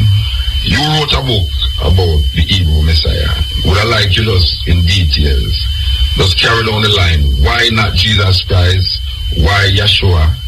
How did this thinking come about in your estimation of this Jesus Christ? Where did this thing originate from? And upon just Greek, but even the name itself, knowing that it is not a translation of Yeshua. A whole heap of people would like to know this. Anytime we say it, it come like it's we saying it. But, if somebody in Israel is saying it, and as we said before, we are talking from Israel, not in Jamaica. Maybe one day we'll get Benjamin to come to Jamaica, but right now we are talking from Israel. We want Benjamin to explain to the Jamaican people, why is he not saying that Jesus is the translation of Yeshua? And why is it different? Jesus Christ is different. In other words, to me, Benjamin and the African Hebrew Israelites is giving credence to the races in Jamaica that is saying born Jesus. See, that's what this great redemptive struggle, Muta, is all about. It's not an easy position. Truth now, after 2,000 years of lies, it's not an easy position, simply because we're sensitive to the feelings of our people. We do not want to offend them. But if there was another way, we would have chosen that way. But we must tell them the truth. First of all, Christos is Greek. I mean, this isn't my determination. They can simply go to their dictionaries. Christos is Greek. And Jesus is Latin. Now, so that means that Jesus Christ is a Greco-Roman name. Historically, could you imagine the Holy One of Israel referring to, if you know the history of the Greeks and the Romans in the Middle East and Israel, our people, they were the most oppressive, the most destructive regimes to have ever come into the Middle East. They killed our people by the hundreds of thousands. Now, can you imagine me calling my Savior and speaking to him in Greek? I mean, it would defy logic, and in Latin, and then to go along with that, the largest bodies of Christianity today, the Roman Catholic Church with 1 billion followers in Christianity, and the Greek Orthodox Church with approximately 400 million. So we're talking about over half of the earth's, almost 2/3 of the earth's Christian population are part of those two bodies. So now, you consider a Hebrew Messiah, his chief representatives today are Greeks and Romans. It would defy logic. Certainly it would defy logic. So when we just consider, those aspects, historical aspects, the Holy One of Israel has said to be circumspect, as how we relate to saviors, messiahs. So we go back now, historically, why did the Greeks and Romans have to defile, the position of Yeshua? Because they were trying to fashion something that would be accepted in their societies. And it is for that reason that our people do not celebrate Passover, but they celebrate Christmas today. Christian is a pagan holiday. We find it written in Jeremiah, the 10th chapter. They've always celebrated Christmas, but they had to cut our people off from access. In order to do this, they had to paint a picture of a European savior. Now, all over the world today, we find that God knows everything. God provides everything. No one can defeat God. God teaches you everything. And you look up and see that image. What are they saying? They're not about to say that Mutabaruka, in representing God, teaches everything, knows everything. No one can defeat him. So we see an image of the undefeatable European. This is why the image of Christ is there. That picture is doing much more. It's much more than a picture. It's creating a character within our people, a character to what? To fear. To fear to ever challenge. Because if you challenge the European, you're challenging God. And God provides. So everything. God is the source of everything. So the conspiracy is much deeper than just a picture of the European. There's the ramifications go far, far beyond just that image. So today, for example, when you mentioned that about burn Jesus, individuals get nervous when you say that. I mean that they get nervous, and then you hear individuals say that race doesn't matter. Why are you trying to make Yeshua make the Israelites black, But race has always mattered. Color has always mattered. That's why we had the white European Jesus Christ, because it mattered. If it mattered, what was the purpose? Okay, then let us now proliferate. Why didn't they proliferate the truth? an African Edenic Hebrew Messiah. But they've had an objective to create, to instill, to implant in the minds of our people that the Europeans are in fact, not just Jesus, the Europeans are in fact the representatives of God on this earth. But people will say to you that even though they change the name and the image, but the message of the New Testament remains the same. It is expounded to the people. You can still follow that and still get redemption through faith and works, and the blood of Jesus, and and the resurrection. All of these things combined in Christianity. People will tell you that this can help. It has been helping. But it has not. That you cannot find redemption from Matthew to Revelation. Now, we go back now to the words of the inspired prophets of Israel. We find that the cornerstone of Eurocentric theological institutions is that the law is no more. The law is no more. That you live by grace now, But let us consider, what is law? Law is in fact simply the instructions, what is allowed, what you're allowed to do, what you are not allowed to do, and possible punishments for violations. That's all the law is.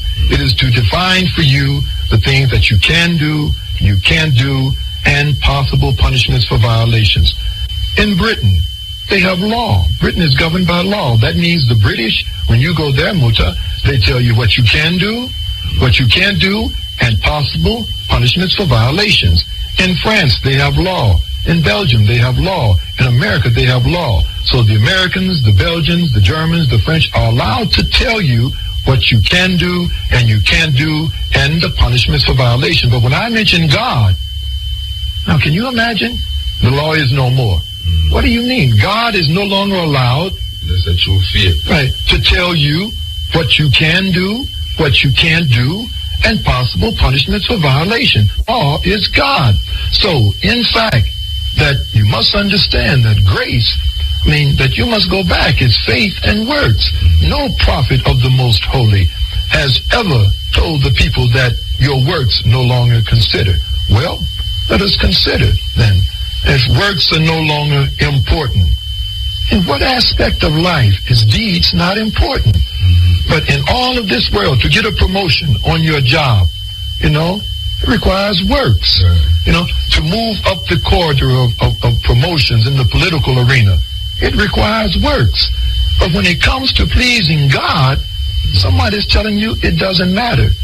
That's a lie. That's one of the greatest lies that has ever been told. And together with that, when you come out of the New Testament, Sunday, the first day, is the Sabbath day. And they say it is the Lord's day. It is a lie. We go back now to the commandment, that we find that it is written in the fourth commandment that consider, and keep holy the Sabbath day. For it is the Sabbath of the Lord. We already had a Lord's day. It is the Sabbath of the Lord thy God. Then who is the Lord of the Sunday then?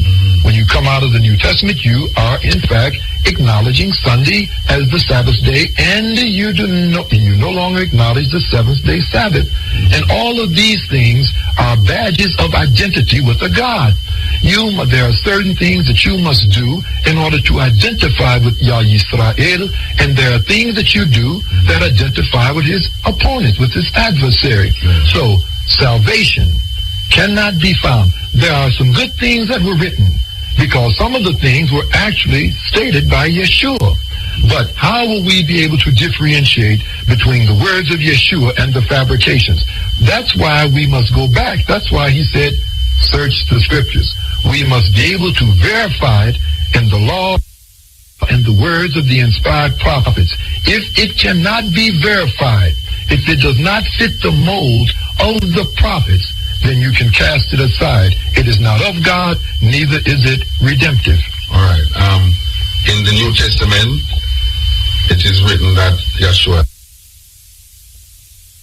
not what goeth into a man that defileth a man, but what cometh out of a man that defileth a man. So, that is simply to give us direction as we assault upon the effects. What is it that is causing the evil to be proliferated in the midst of our people? So then he's saying that, in other words, that if I see an individual eating pork, he said, it is not what goes into the man, and I would go there and I would take that plate and throw the pork aside. I haven't solved the problem. It is not what goeth into a man that defileth this individual. It is this mind that made him eat the pork. Throwing his plate away won't affect anything. I must change his mind. It is not what goeth into an individual. So they have used that to say that, oh, you can eat anything. Wait a minute. That he was simply saying that if I want to solve the problem of the pork, I got to go after his mind. It's so ridiculous to me to say that, because I know what goes into you can kill you too. Right. That thing going to can kill you. But the people, I am always saying that a lot of people take Christ as Jesus' surname. So anytime you refer to Christ, people think directly on Jesus. Now, in our translation, or in the people's translation of Christ, it translates Messiah, right? I am now realizing that this is not so. But let us say that Jesus is the Messiah, or Yeshua is the Messiah. People is saying the Messiah and saying that Messiah is only linked to Jesus. So you can't have any more Messiah. Is only one Messiah, and is the Lord and Savior Jesus Christ that is going to redeem you. We read in the so-called Old Testament that anointed is not necessarily one individual, but more than one can be anointed. So David was anointed, will make him a Messiah. And going down the line, Messiahs seem to be something frightening. When you start talking about Messiahs, people get scared of that word because it is always identifiable with this one man named Jesus. You deal with that because he are the Hebrew Messiah. So obviously you are relating now to Yeshua. But then now that would give credence to Yeshua being the Messiah. Are you saying that Yeshua is the Messiah? Or Yeshua is one of the Messiahs in Israel? Yeshua was simply an anointed personage, and an anointed personage is simply one that is brought directly under the command of Yah. There's nothing mysterious about it. In the days of our fathers, the kings were messiahs. The priests were messiahs. The prophets were messiahs. It wasn't mysterious. It was simply because these individuals represented Yah Yisrael on this earth. It is only after the proliferation of Christianity that it took on all of these mysterious connotations. And it became this one individual. And really, most of the people don't really know what they're expecting. They keep saying Jesus Christ, and they're waiting for Jesus. What are they saying? They know not what they worship or what it is that they're waiting for. So we go back now and consider that this is the spirit.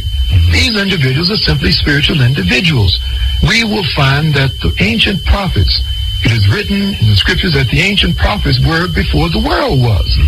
We find that in the book, the first chapter of Jeremiah, we find that it is written, it says that the Creator said that he knew Jeremiah before he was in the womb. So what is this? Jeremiah is a spirit. Where was Jeremiah? He was simply a spirit. Well, Yeshua did say before Abraham was I am. So and just like the rest of the prophets, these are spirits, that ancient spirits that were there all the time. And Abraham was I am. So and just like the rest of the prophets, these are spirits, that ancient spirits that were there all the time and that have come down. Where was Adam before he was placed on the earth? Adam had to be a spirit. It wasn't anything that just came to mind of the Creator. Adam, before he was created and made and placed on the earth. So let us consider Adam then, when we're talking about Jesus and the great lies that are being proliferated around the individual like that have been fabricated. So now, when Adam was created and placed upon this earth, he was the incarnation of who on this earth? So without you reading the Bible from Genesis to Malachi, individuals are quick to say that this was God and man coming down to earth. Jesus was God and man, coming down to earth. And everybody acts as if this is something extraordinary. Well, what was Adam? Adam was not God and man coming down. Who was Adam? He was the incarnation of who? Adam said he breathed the breath of life into Adam, and Adam became a living soul. I mean, whose breath? I mean, the breath of life was who? It was the life of his creator. Adam was, in fact, the incarnation of God, the first incarnation of God on this earth. Most of the things that they have used in the proliferation of Christianity are things that are imitations of things that existed prior to the coming of Christianity, and they've used these things and authenticated them so that we would not go in search of the originals. So now, who knows that Adam was, in fact, God coming down to earth in man. In Adam. It didn't begin in the book of Matthew. So we go now and we consider, with Jesus and this proliferation and the lies that are being proliferated around this individual now. This is a spirit. Let us go back. We find that in the book of St. John, it says that God is a spirit. God is a spirit. Now, can anyone be more than a spirit then? I mean, if Jesus was an individual, could he be more than a spirit? More than God? If God is a spirit, no man could be more than that. He would have to, if anything, he would be less than that. So, his spirit, Isaiah, was a spirit. When they inquired as to who Yeshua was, he asked the people, who does everyone say that I am? And they said that you're Jeremiah, or Isaiah, or who? Or one of the prophets. How did they know? How would they? Jeremiah was supposed to be dead. Flesh and blood did not reveal that to you. Flesh and blood did not reveal. It was the Spirit that revealed that unto them. And it is the same thing in this day. That those individuals were spirits. Spirits that continue to come in certain generations. Spirits that come and that are brought forth in the midst of our people to bring unto them a redemptive message. The Jesus myth has been placed there so that our people would not ever recognize their Savior and their Redeemer. Simply because they figure that if his name isn't Jesus, they think that somebody is coming whose name is going to be Jesus and tell them, I'm Jesus. That it's not going to be, Muta. That's a lie. So you're saying that Yeshua is dead, but the Spirit will be manifested in our next Messiah. Absolutely. The next one will have the same spirit. That my words are no different than Yeshua's. That Yeshua, his words are no different from the prophet Isaiah. And his words are no different if Noah was teaching. We've all had the same spirit. The one spirit. The flesh profiteth nothing. And the people then if the people were looking for salvation, there is something that they should be trying to hear. Not to see with their eyes. There is a message that would be the redemptive message. And when this message begins to come forth, they would know this is the same. This is the same spirit. The virgin them relate to the man as a Messiah. Rastafarians in Jamaica has recognized the lineage of Solomon and Sheba and has come up with Haile Selassie as the Lion of Judah. Today I was hearing you reading, making drawing references to different aspects of the Bible, and you was reading Revelation 5, and you talk, and in the Bible it says, you was talking about the book, and no one on earth or on the earth could open this book, but there was this one. So weep not, the only Lion of the tribe of Judah, the root of David has prevailed to open the book and to lose the seal. How would Benjamin interpret that verse? See, there first we must go back. See, even the book, if you do not read the Bible from Genesis to Malachi, they won't even know to what that is relating. It is simply quoting the words spoken of by Daniel the prophet. Daniel sealed the book in the 12th chapter, in the 4th and the 8th and 9th verse. Daniel said that the book would be sealed until the end of the prophetic famine. So, the Lion of the tribe of Judah. The Lion of the tribe of Judah has been Yeshua was the Lion of the tribe of Judah. This is a spirit. And the Emperor Haile Selassie that sit on the throne of Israel until the coming of the kingdom of Yah. He was a spirit that we must move beyond these individuals clinging to the flesh. So could you look at one, suppose somebody would look on like Nelson Mandela, for instance. A lot of people recognize Mandela as one of the saviors of our times. Would you be justified in saying that he was the Lion of Judah? Is the Lion of Judah a symbol of something definite coming from that Davidic line? It is simply, you must be from the Davidic line. That's well, to be the Lion of the tribe of Judah. No, but I could not relate to Nelson Mandela, as being a Lion of the tribe of Judah, simply because of the message. See, this is not easy, because many of these individuals that we greatly respect, but we respect them within the categories that they fit within. You see, but we cannot pull Nelson Mandela and make him a Messiah, simply because that Nelson Mandela, matter of fact, he said himself that he's not a Messiah. And Nelson Mandela did not go back to cause the resurrection of the words of the ancient prophets. We will know, first of all, there are credentials, that must be in place in order to identify an anointed of the Most Holy. First of all, if it would come in our generations, they would have to resurrect the words of the law and the inspired prophets of Israel. So when we see that the Lion of the tribe of Judah, we go back now. We see who opened the book. Did the emperor open the book, in fact? So, and I'm not saying because that was not his portion. His portion was simply to hold, the seat, the throne of Israel, until things would shift back to the Holy Land. And he did that. So then, now, once the book was opened, there was another sequence of events that had to take place. Once the book was opened, it says you must do what? Establish the kingdom of Yah. Instructions would come forth. And the kingdom of Yah would be established where? And it shall come to pass in the last days that the mountain of the house of Yah shall be established in the top of the mountains. And the law shall go forth from Zion and the word of God from Jerusalem. He would not just establish a kingdom in Chicago, in Atlanta. If he established and said the kingdom had come to Chicago, cast it aside. Don't fear it. Because it has to fit the prophetic mold. So then, when the next king would come, spiritual king again, that he would know that his instruction, that he would have to open the book. That wasn't the calling of the emperor. The emperor was an anointed personage, but that was not his calling. That was not, it was not the calling of Isaiah to establish the kingdom. All of these men have a calling according to the season that they are called in. In this season, the coming of the kingdom of Yah, the book had to be opened. Because it is time now, it is the end of the captivity. The book open? The book now is open. The famine has ended. All right, so which one of the Lion of Judah opened the book? Because if all of them was Lion of Judah coming through, which one of the Lion of Judah opened the book? Well, that really is a complicated question, only because it puts me in a predicament of speaking first person, and that. But since the question was posed, I must say, that the book was opened in the days of the kingdom of Yah, by the one that was called out of America.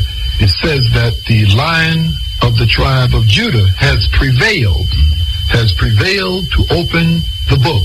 That means that spirit has prevailed, because they tried to destroy that spirit. And that spirit was the one that would have to establish the kingdom of Yah on this earth. Yeah, but the spirit must dwell within a man. Absolutely. So who is that Lion of Judah? That's what we're talking about now. If the Lion is, there's 225 Lion of Judahs, and more than 225. Okay, who count Solomon and who count David, would recognize David as also the Lion of Judah. So if there is so much Lion of Judah coming through to Haile Selassie, and we are saying that, at least you are saying that that was not Haile Selassie's calling to open the book. Because we still never talk about what is this book that you talk about. But coming based upon what you were speaking today, you were saying that the Genesis to the Malachi is that book. And it was closed. This is the famine. So now there is this Lion of Judah that is going to open this book. Now I am asking Benjamin, which one of these Lion of Judah? Because I only know, this is about coming from Jamaica, I only know the Lion of Judah from David lineage, physical David lineage. And then that spirit, which is made manifest in the opening of the book, in Revelation 5, is made manifest through an individual. So I am asking now, who is that individual that is today must be recognized, or is recognized as the Lion of Judah that opened the book? In this day and time, the establishing of the kingdom of God, I sit upon the throne of David. Okay. And I am the one that opened the book that was written in the book of Revelation in the 5th chapter and the 5th verse. All right. So now we would have to ask the next question now.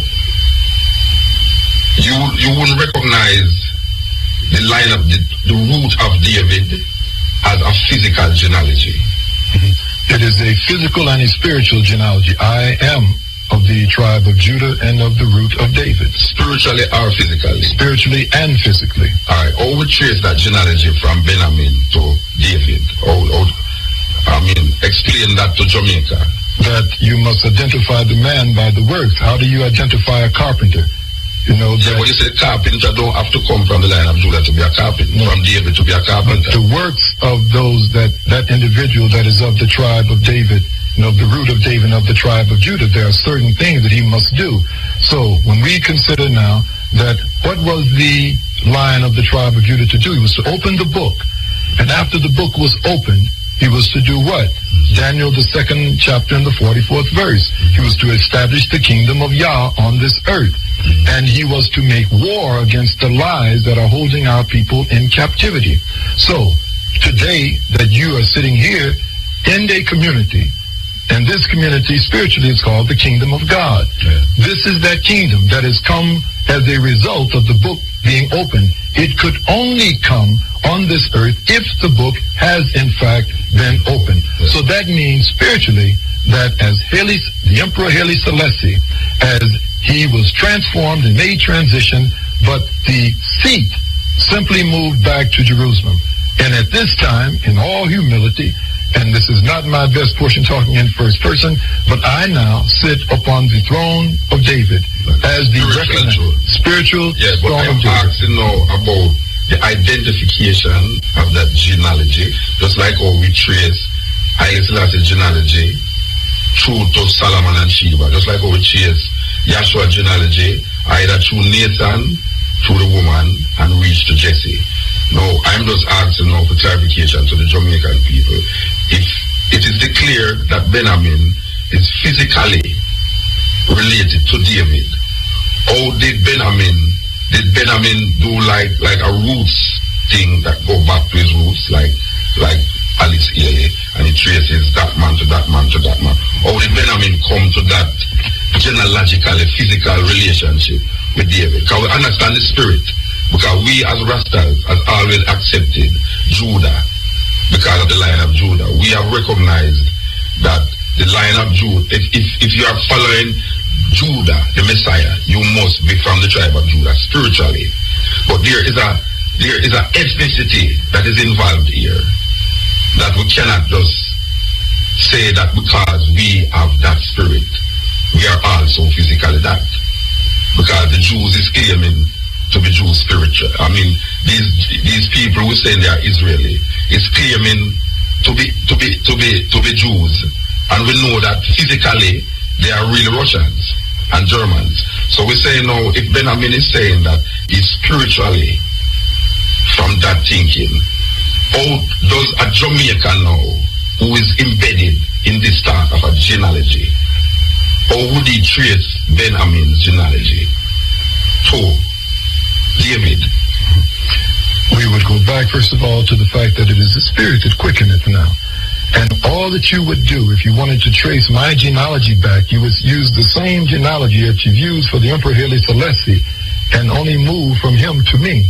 So in other words, take me and simply go back to Haile Selassie because I'm of the same root. I'm of the same lineage. You would not have to go now and take me all the way back by my name. Mm-hmm. I've simply come out of the same root as the next one to sit upon the same throne. So you are a physical grandson? I mean, I don't understand. You see, because I know, like Haile Selassie says, that his descendant is the next one to sit up on the throne, which was Asfa Hussein. Asfa Hussein died. And then his successor, which is Zara Yaakov, is there now. So by law, it would be the next in line of his grandsons, physically. We're not talking about spirit, no, physically. I don't understand. I mean, that would need some clarification to the Jamaican people to appreciate this line of Judah concept that is placed on Benjamin. I don't understand it. It would, no, but one thing that we must do, we must continue to go back to re-emphasize, first of all, the Emperor Haile Selassie has made transition. He could only make transition. The crown could never be empty. Remember. So if Emperor Haile Selassie has made transition, who is on the throne today? There could never be an empty throne. And in this day and time, we must remember now, as we go back to the words of the prophet Isaiah, and it shall come to pass in the last days that the throne of Israel will be shifted back to the Holy Land, back to Israel. My genealogy is a spiritual genealogy, but it would go along the same lineage. If you would take Haile Selassie, if he could trace his genealogy back to the tribe of Judah, you would simply could use the same genealogy, because I am simply the next one that to sit upon the throne of David, and with the coming of the kingdom of Yah. But as far as me going now and taking by my name, remember now, if we had have taken, if Yeshua said, and he looked and he said that this is Elijah, but his name was John. He said, but this is Elijah that was to come. So if we would try to go back now, which name would we use in order to find the lineage? He said, now, this is Elijah. Elijah was of the tribe of Judah also. How would we find? Would we go back through John? These are spiritual men. And it's at this time that we must move beyond the physical. And we must understand that it is the spiritual that quicken it. It is the spirit that quicken it. The flesh no longer profits anything. Those physical descendants of the Emperor Haile Selassie, that is insignificant now. It is the spiritual king. You see, I will never wear a crown upon my head. We're not talking about a crown or a physical throne here. We're just trying to get the physical relationship with the Davidic line. Because see, even in the New Testament, it says God should not. Men and brethren, let me speak to the patriarch David, that is both dead and buried, and his sepulchre is with us unto this day, knowing that God has sworn with an oath that he would not lack a man to sit upon the throne of David. But this man, according to the Bible, would take that genealogy where you, like in Luke, where they trace the genealogy from Jesse, from Adam, right through to Mary, and they say that Christ, Yeshua, was coming from the son of Nathan, and even Matthew, which is traced in the lineage of Joseph, that is talking about the lineage of Solomon, to identify how the scepter is placed in Judah, physical Judah we're talking about now. So what we have here now is the justification for the physical Judah in a genealogy that is not cut off. So this is how we now going to identify, at least that is our perception, that we are going to identify the line of Judah now through a genealogy. Not saying that all the people in that genealogy are messiahs, but through the works of an individual in that genealogy that you will identify the Messiah.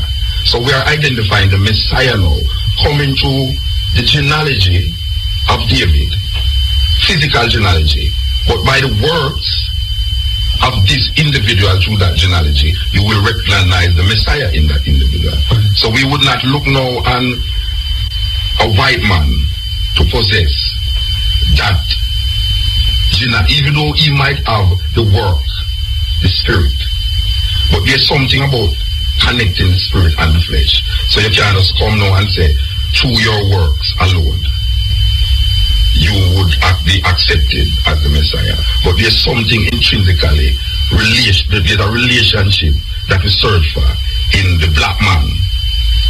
Yeshua is a black man, not because his flesh is important, but it is very important to understand that the Messiah would come through physically a black man. So we would look through a white man or a Chinese man for that Savior, that Messiah. See? So the argument is not about being the Messiah. The argument about is how do we grasp the genealogy to really justify the Davidic lineage, the Solomon, the root of David. Because to me, the root meaning that you can trace the tree. You have the fruit, you have the leaves, you have the trunk, and it comes to the root. It's connected. Alright, so I am saying now that there must be some physical connection, not to the spirit, because the spirit is the spirit. The spirit can take any form. But in order for us to identify that spirit, we identify according to the Old, not the Old Testament, I don't want to say Old Testament, but we identify through the genealogy of David, because he was the one that the promise was given to. But there again, I have never said to go back to my genealogy, because that's insignificant now. See, the message is the principal thing. And this is how you identify, who is in our day and time. Our people have been scattered to the ends of the earth. And now after the exile, says that my sheep shall hear my voice, that there would be a differentiating of those that would hear the message. Even physical Israel now, although we know that the Israelites were scattered into the islands, into the Americas, but we cannot point them out physically today, because after the captivity, it is said that these people now must adhere to the Spirit. So my calling in this day and time was to when this message, the angel Gabriel came. How do I know? It is simply because that it is time to start the journey back to the promised land and to establish the long-awaited kingdom of Yah. The only one that could do this, that could receive this message and receive this charge, would have to be, because if I would have then decided to, let me check my genealogy, and to see. But I knew then, if this was in fact true, it would have to come to pass. And if it did come to pass, it says, then ye shall know, if these things come to pass, that you are the person. Right. Because if I would have then decided to, let me check my genealogy, and to see. But I knew then, if this was in fact true, it would have to come to pass. And if it did come to pass, it says, then ye shall know, if these things come to pass, that you are the person. All right, so you wouldn't say every black man as a Hebrew Israelite then? No, absolutely not. And would you see that a white man could have the spirit of the Messiah? No, not of Europe. Why not? Because we're not dealing with a physical thing here, we're dealing with a spirit. So the spirit can be in whatsoever flesh it chooses to project that messianic consciousness. So why not a European? Because we go all the way back to the Genesis. Again, if our people do not read the Bible from Genesis to Malachi, and we find that there are two seeds upon this earth. There is the Adamic seed and there is the Canaanite seed. There is a seed that is up on this earth that is actually in opposition to the creator. The scriptures say he created the wicked for the day of destruction. There is actually a seed that it can change, and this is the seed that we find in the book of Genesis. So we're talking about a physical seed here. A physical seed, a physical seed that has in fact accepted the charge to oppose Yah Yisrael. Okay. We could go slow. We have to go slow here, right? All right. We're talking about spirit, and we're talking about flesh. We are coming to this conclusion, based on what you're saying, that the flesh is not important to the relationship with the Messiah or the Spirit. The Spirit, if it needs a stone to do this, the Spirit will go into the stone and make the stone move and do the work of Yah. So the stone can be used, even though the stone have no relationship to Canaan, have no relationship to Adam. But the stone is a stone. But if man fails to do the work, Yah will put the Spirit in the stone and make the stone do the work. Now, that is possible. Okay. But we must go back again to the prophetic mold. For example, I recall that Balaam's ass talked. That was a talking ass. Balaam's ass talked. and he gave some very, very intelligent instructions. Well, that was like the Creator allowing the ass to talk. But we still don't go to the barn looking for our redemption. There is still a way. There is still a plan that is laid out. That is an aberration. In other words, that he could make anything do anything. He could make the European to be obedient. But that was not going to make the European that would be absolutely not. You will find an individual, that may want to adhere. But that is the same thing, that there are things that the Creator has caused to come to pass that are, in fact, exceptions. But we must always go back to the order, the mold that was given by the prophet. All right, so the order is that the Messianic, the Savior, must come through the African Edenic lineage. Must come through the African Edenic lineage. Both physical and spiritual. Physical and spiritual. But since all of our people now, there are many of them that have been proliferated all over the planet that are physically, but it is the spirit now that will quicken and to be the final determinant. So let us consider. Now, when we're considering the back to the Hebraic lineage, we go back to the Genesis. And we find in the Genesis, it says, and the serpent was more subtle than all of the beasts which Yah created and made. And from the beginning, the serpent was in opposition to the Creator. And then we find that Eve had two seeds. And this was the beginning of this great struggle on this planet, the redemptive struggle. The two seeds, there was the seed of Adam and the seed of Cain, the seed of the serpent. And these two seeds came forth, So that means that there were two seeds, there were two fathers. There were two fathers. So these two seeds now proliferate this earth. So he said unto Cain in the book of Genesis, he said, if thou doest well, he says, shall that not always also be accepted? That's what I say to Europeans. If thou doest well, thou shalt always also be accepted. He said, but if not, he said, sin lieth at the door, and you shall rule over sin. It shall be your habitation. You shall rule over sin. So there would be a seed that ruled over sin. In other words, its existence depended upon sin. This was the seed of Cain. And you don't see that seed as a physical thing? Absolutely, it's a physical thing. This seed upon this earth has given itself to oppose God. The Euro-Gentile, liberal, democratic social system is anti-God. It is anti-God. You see, because no messenger, no people of God could allow you to have freedom of worship. So we simply are able to determine those that are sent by God. If we look today, who is it that is proliferating ungodliness to the ends of the earth? It's the Europeans. This is his portion. This is his portion. So we cannot look to Europe for the redemption of our people. So this has now moved back to the African Edenic man. And now salvation is coming from in the midst of our people. This spirit goes forth. And this spirit becomes the revealer. Like yourself, in listening to you and the things that you say, the things that you advocate. It's another spirit in you. It is another spirit in you that identifies you. And we must then be able to identify that spirit that will identify the sons and daughters. What did Yeshua say? He said, my sheep shall hear my voice, and what? And a stranger they shall not follow. All right. The Christians declare that. Well, I guess we'll go that already. But I would just want to say that the Christians declare Jesus Christ coming back. Right?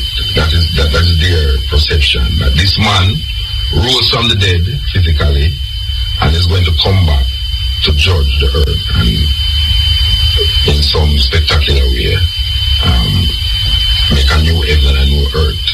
All right. You are seeing the totality of the prophecies resting right here now. That is what you are saying. This is it now. This is it. Right. So you wouldn't give credence to another Messiah. Another another body maybe, but not another spirit.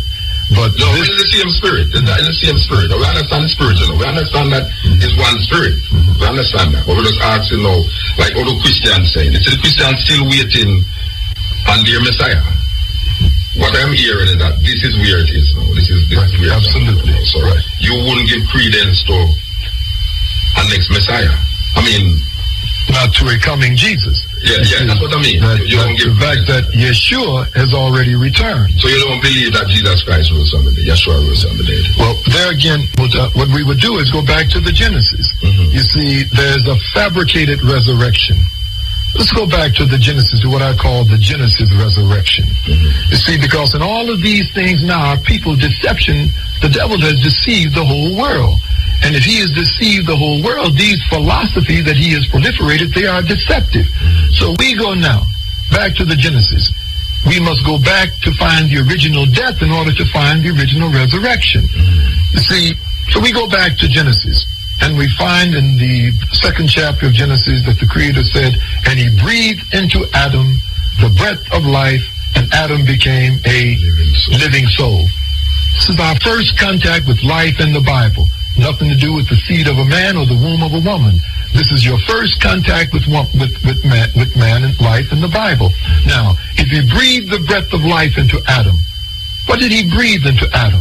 He breathed sense.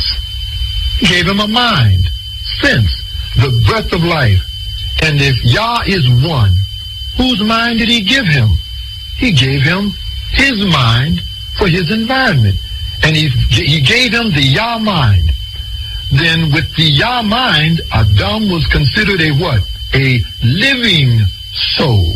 So you are saying that Adam is Yah in flesh. That in flesh for his environment. Yes. He was the incarnation of God, of Yah on this earth. Yes. You know, and it was the first incarnation of Yah on this earth.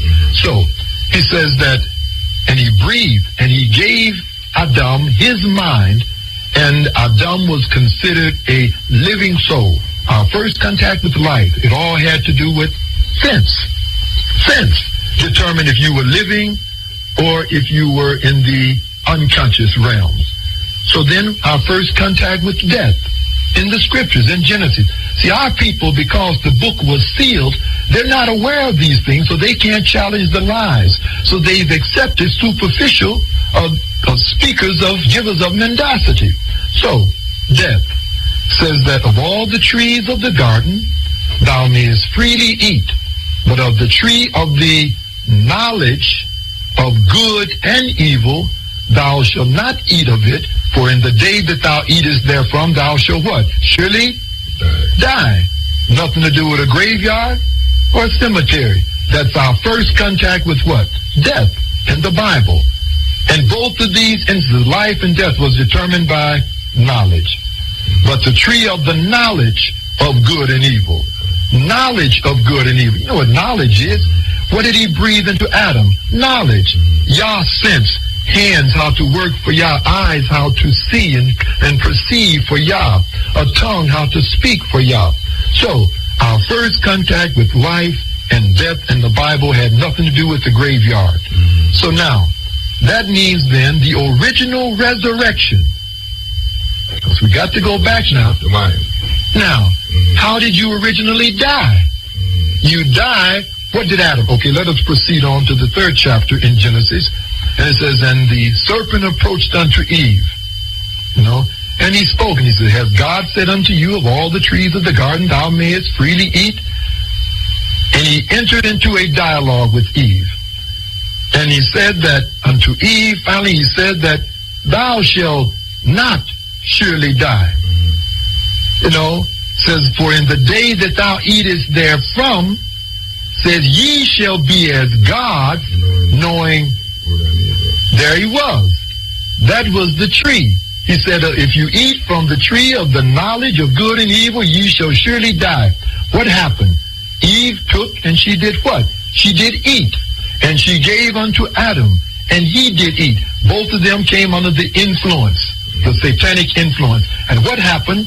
When God came back into the garden, after that, both of them had eaten, it says, and now their eyes But their eyes were already open, but they begin to see things different. So we have to make the Jamaican people know that what we're talking here is metaphors, and we are deciphering the myth. Right. That is what we're doing, because we don't want people to believe that when you talk about the serpent, you're talking about. We're not talking about a snake. A snake. Absolutely. No, we just want to get that because we know Jamaican people stay. Right? We're talking about a person. Yeah, but no, we just want to make that clear, because Jamaican people stay that way. Them hear you talking, they say, oh, see me, they might defend snake, and they might defend apple. That is the Eurocentric, lie, in order to give our people the impression. I mean, snakes don't talk, and our people, she didn't eat an apple or orange. Matter of fact, it changes every few years. It goes from a plum, an American apple, American apple one time. But what it was is that she listened. Of all the trees of the garden, thou mayest freely eat. But of the tree of the knowledge, if you come under that influence, Adam and Eve, you will be reclassified instead of living souls as dead. So now, Eve ate and Adam ate, and after they had consumed this, it says their eyes were open. They began to see things different. And then when Yah came back into the garden, what did they do? They ran and hid. And our people have been running and hiding from the Creator ever since. Who told you that you was naked? Who told you? And then, again, we find out what was going on. And he says that we were naked and we hid ourselves. And did the Creator say, oh, you ate too many apples? You ate too many oranges or plums? What question did he pose to them? He said, who told you? I told someone you have to be entering into dialogue. Who told you that you were naked? In other words, who have you been talking to? And that's the problem today. Our people are still running from Yah Yisrael because they're still under the satanic influence. And under the satanic influence, they will continue to turn their backs on their Maker. That is the objective of Satan. The objective of the devil was to do what? To bring Adam and Eve under his influence and to cause them to turn and to walk contrary to the Creator. Right. You have to tell me when to stop, because this thing can go on. There's so much things happening here. I want to get back to the community here and the work that you're doing here. Because we noticed that, we've been here now, a week, and we're observing, we're seeing things. It seemed to me that there's a community here that is embellished in as we say, the Genesis to Malachi. So what you see here is certain laws that govern the people in the community that is directly related to the Bible.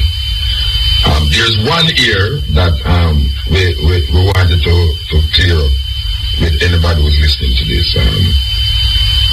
I am a Rasta man, and in Jamaica, from I have been growing up in Rasta, we have always been licking out against animal products. We don't wear it, we don't eat it, we don't support the killing of it, nothing. Right? And we have been always stressing this in the Rastafari community.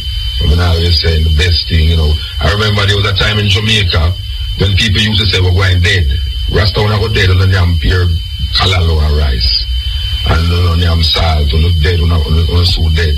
But now we see everybody in Jamaica, jogging and trying to keep healthy, going to these vegetarian restaurants and all these things. So it's almost like a fad now to be a vegetarian.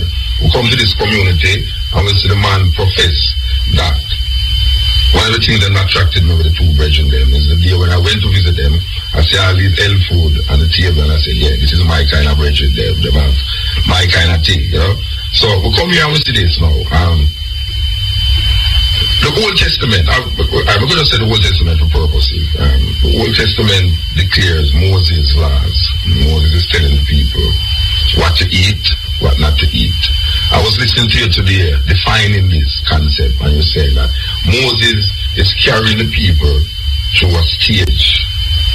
And could just come to you and say, lack all meat, but you have to take the people then through stages of development.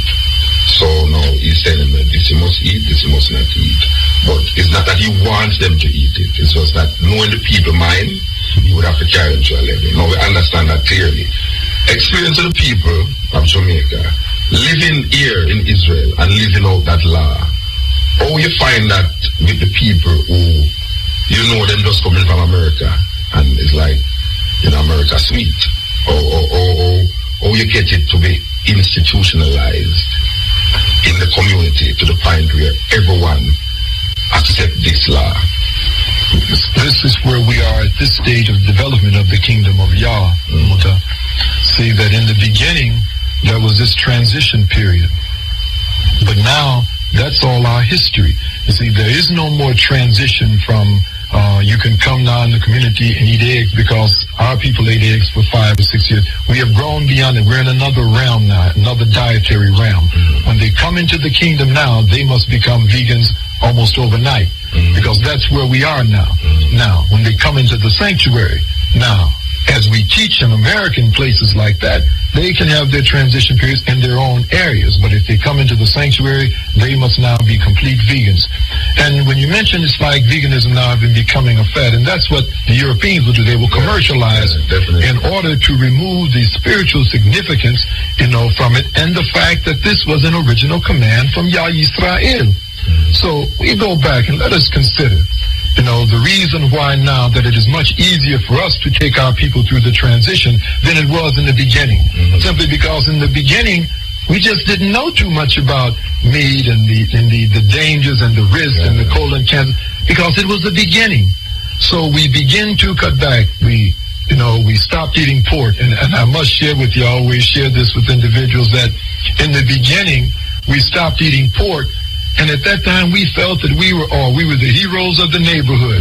You know, we thought we had really made a dietary transition. As we look back at it today, we said, man, you really hadn't accomplished nothing. You know, I mean, we were really on the tip of the iceberg. So, but we had just stopped eating pork. We look back at it today, I mean, we hardly eat. I mean, that all of that is gone. And many of the saints now are eating live, raw food diets and whatnot.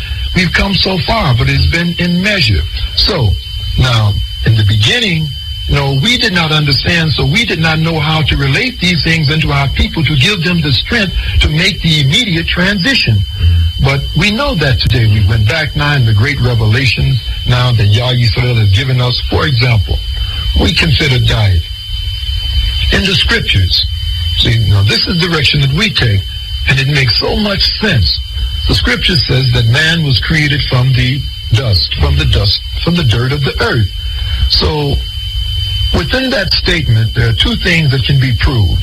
First of all, the Genesis creative process, and if in fact we were created from the dust of the earth, there has to be some kind of a synergy, something to bear witness that that is true. So let us consider. Okay, were we really created from the dust of the earth? If we were created from the dust of the earth, we ought to find the minerals that are in the earth in our bodies. So, can we find iron? Remember, iron now is a mineral in our body. What about zinc? What about manganese? What about calcium? What about nickel? All of these minerals are in fact in our body, and if you do not supply your body with sufficient amounts of those minerals, you will get sick and you will die. So now, not only are they in our body, they are essential, but the omnipotent Yah Yisrael, knowing that we could not eat iron as a mineral, you know, we could not go and we could not consume zinc, manganese as a mineral, in his infinite wisdom and knowing, but if we were created from the earth, we had to have it. So what did he do? He caused plants to grow up from the same earth from which we were created, and in these plants, he told us to consume them, and in these plants, we would get iron, zinc, manganese, calcium, all of these essential minerals. So it's not a fad. So we find that what I call the ecology of Adam, the ecology of Adam. We were then. In fact, it proves that the Genesis account of the creation is in fact true, because we find that we have to be created from the soil, because we have all of those minerals in us. And we must continue to supply those minerals to our body. So Yah, in his infinite wisdom, he caused the earth to yield plants.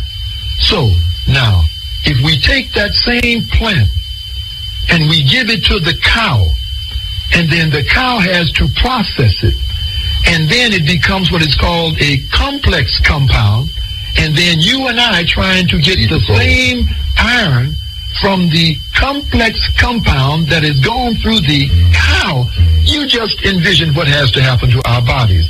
I mean, it's quite a different process, me getting the iron from the plant and trying to get the iron from the flesh.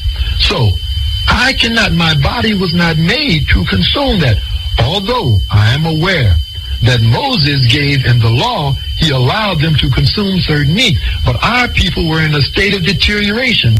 This was a falling people, a people that could not understand the upper realms, so he was simply putting them on a path of dietary consciousness, which would lead them back and lead them on into the upper realms of dietary needs and dietary consciousness. All right, so all right, look, I'm going to just throw out this to you.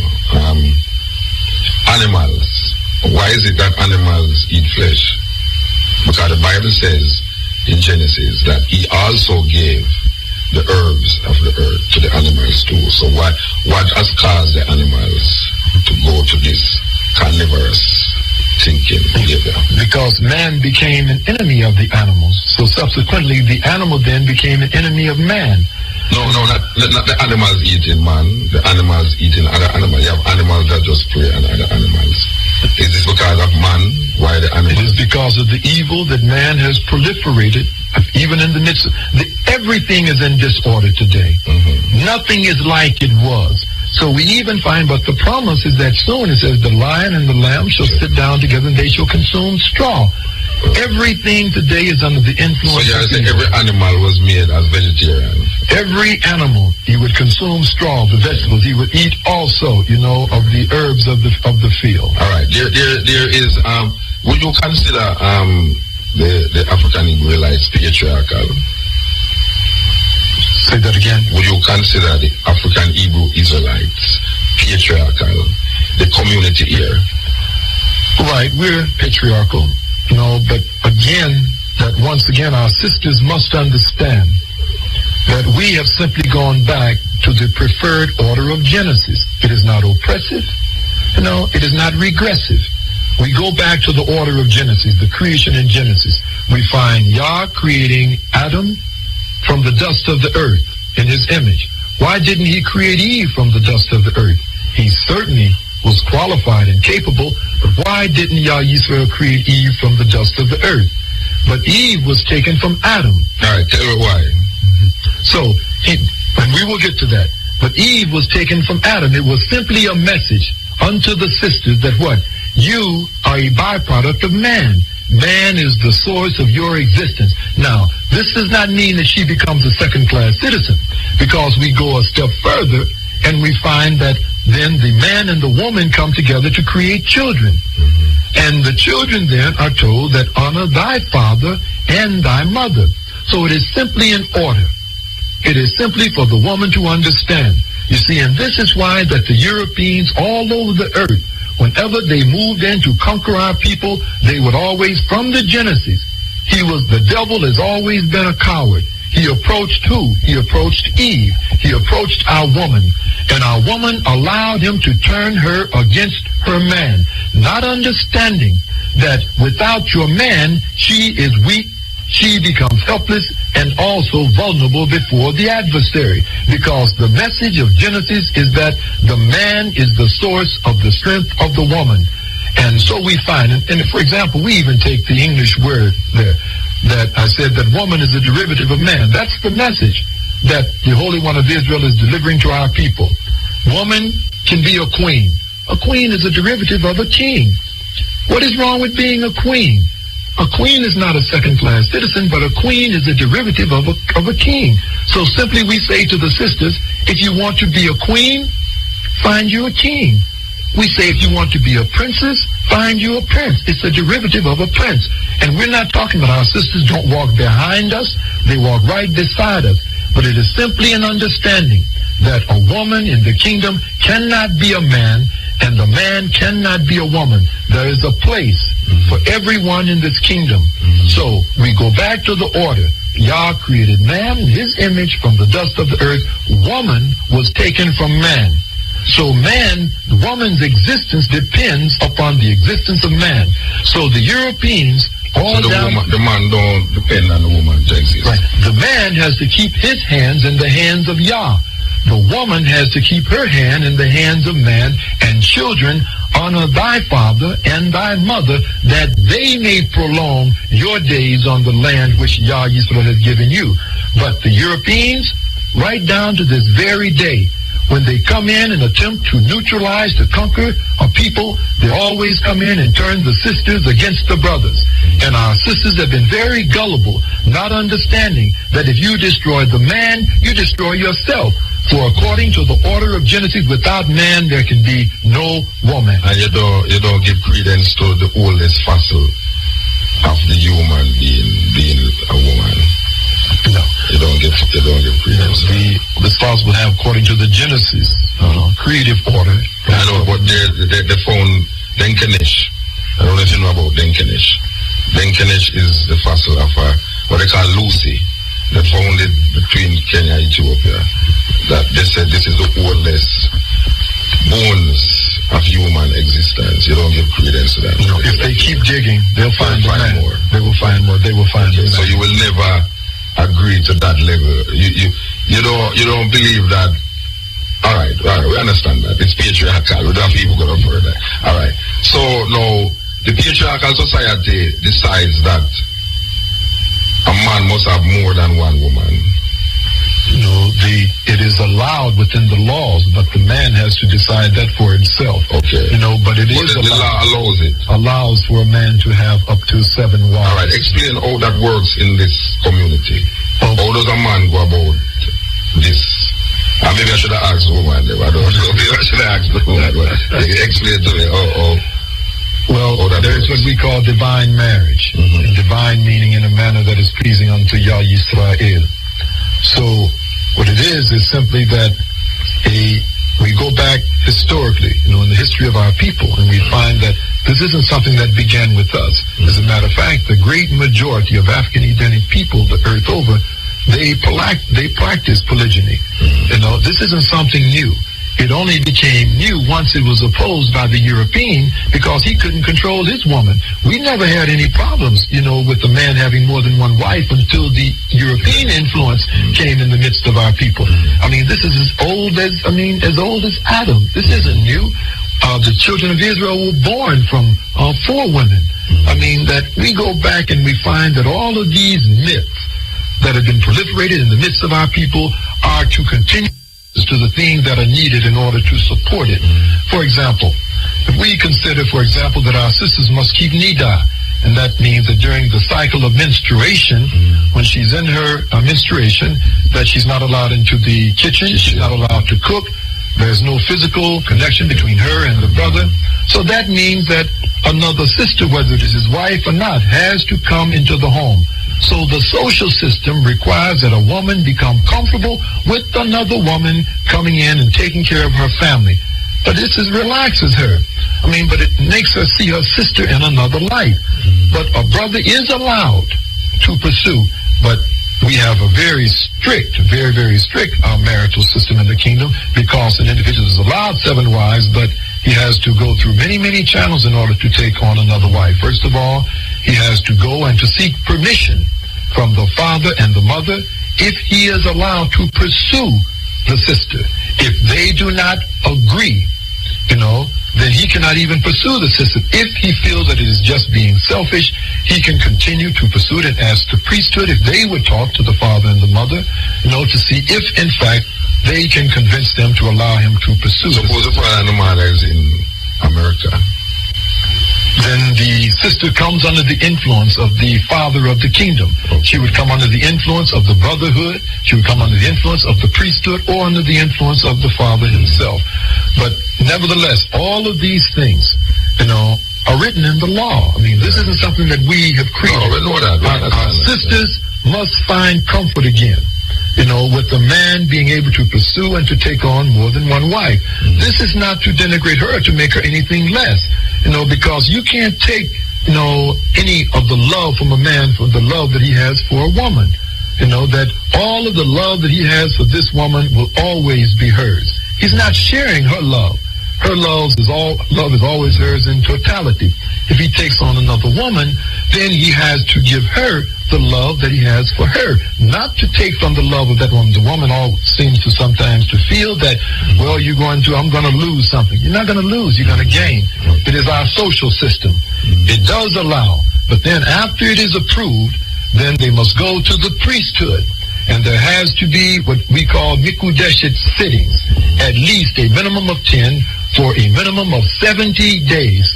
They must come and they must be taught to be certain that both of them understand the ramifications of being husband and wife in the kingdom of the Most Holy. Everything is placed on the table. And then after that, they must go back again to the father and the mother. See, if they will allow them, if they're ready for them at that time to get married, the father and mother may determine that, no, you need to go a little bit longer. All right. You reach 7 wives, and you see a next one. I will work that out. In the course of history, Muta, what we will do is that we will put that, on the request list of the brethren, and we will consider that in the future. For right now, at this stage of the development of the kingdom, you reach 7 and you have to hold up until that law changes. Okay. But as we continue to spiral on, possibly. Well, the law can change, though. The law can change. Because of our time and environment, the law can change. It's not just like stamp it. This is it forever and ever. That is it only for now, for this stage of our development. Okay, all right. I don't know how much time I have. 5 minutes? 5 minutes. I don't know. All right. We want to just say give thanks, Give thanks, really, giving us the opportunity to do this interview, And we hope that one day we'll get to accommodate you in Jamaica, like how we accommodate the brethren there, It's really good to know that we can come here, I find it very interesting going to the old Jerusalem. It really looked like an old Jerusalem to me. I don't know about it, and Mount Zion, I am a Rastaman. I've been hearing about Mount Zion for years, the city of the great king. We're going to this place and call the Sepulchre. I have to wait to put the pieces together, but as far as it just looked like a big entertainment thing to me. I mean, I'm talking about down that Sepulchre place, it's really, it looks like, they put it there, they tell you that this is a tomb and this is this big rock and this thing. I still try to figure that out, but it's really give thanks to know so we could come in the midst of someone who is living out a perception, which is good to I. You have this vision, I living out the vision, very important. It's not a dream, it's a reality. So we just give thanks for accommodating us, Thank you. Thank you, Mutabaruka. Yeah, this REFM coming through. REFM, thought-provoking, always smoking, lyrics like a bazooka. You are listening to Mutabaruka. The Lime Foundation proudly supports the treatment of children with pediatric cancer with our 2015 6K Run for the Children. Sunday, January 18, 2015 at Fort Clarence Beach. Join us on this beautiful 6K journey starting at 6:30 a.m. And after the run, the Beach Family Fun Day begins. Sign up at runningevents.ja.com or the Lime Carlton, Sovereign or Portmore stores. The Lime Foundation 6K Run for the Children. Come for the run, stay for the fun. Sponsored by Huawei Dynamax Fitness Center, Jamaica Observer, IRFM, and Tip 103 FM. It's the best young footballers from the region in World Cup qualifying action in the CONCACAF Under-20 Men's Championship. FM and Tip 103 FM. It's the best young footballers from the region in World Cup qualifying action in the CONCACAF Under-20 Men's Championship. See future World Cup stars from Mexico, the United States, Trinidad and Tobago, Canada and Jamaica. January 9 to 24, National Stadium, Kingston and Montego Bay Sports Complex. Game times 3 p.m., 5:30 p.m. and 8 p.m. each night. Come support the young reggae boys. Grandstand $1,500 and $1,000. Bleachers $300. 300. See the Jamaica Observer for match dates and ticket outlets. Sponsors Scotiabank, Jamaica Sport Courts, and Irie FM. Are you ready to cash in on your favorite sports? Then tune in to Just Bet in 60. Listen every Friday at 8:30 a.m., 12:30 p.m., and 6:30 p.m. right here on Irie FM. We'll take a quick look at the weekend's top sporting events, giving you the Just Bet betting odds, tips, and predictions to help you place your bets and win big. That's Just Bet in 60. Listen every Friday at 8:30 a.m., 12:30 p.m., and 6:30 p.m. Presented by Just Bet, Jamaica's #1 sports betting game from Supreme Ventures. Just Bet. Your game, your passion. RBT Entertainment presents the most cantankerous comedy play, Bashment Granny 3, now playing at Green Gables Theatre. I'm armed and dangerous. Me, no afraid of no gun, cause I'm chicken and gun down here. Now playing at Green Gables Theatre, Bashment Granny 3. Teenage RFM, you know, as a matter of reference, if you keep hearing the brethren say, yeah, Israel. The reason for that is that them don't say Jah. In the Hebrew language, there's no J. So why is there instead of J? So they say Yah instead of Jah. They will never say Jah. They say Yah. It's very interesting that week before last, Benjamin was 75 when he died. And I must tell you that we have conversations outside of the interview where death come up in a whole heap of arguments. And you hear him say that place is the end of it now. This is where the final place. And he's the Lion of Judah. Well, we don't know who's the Lion of Judah now because it's a reoccurring decimal. This thing about the Lion of Judah and who is representing the final showdown when it comes on to the resurrection of your people. But we can see where the Bible again is coming into a lot of interpretation again. And people use it and have reasoning and arguments and conversation and even sound logical when they try to decipher some papers that was written 4,000 years ago and put it into perspective in this time. Very complicated. Very, very, very complicated.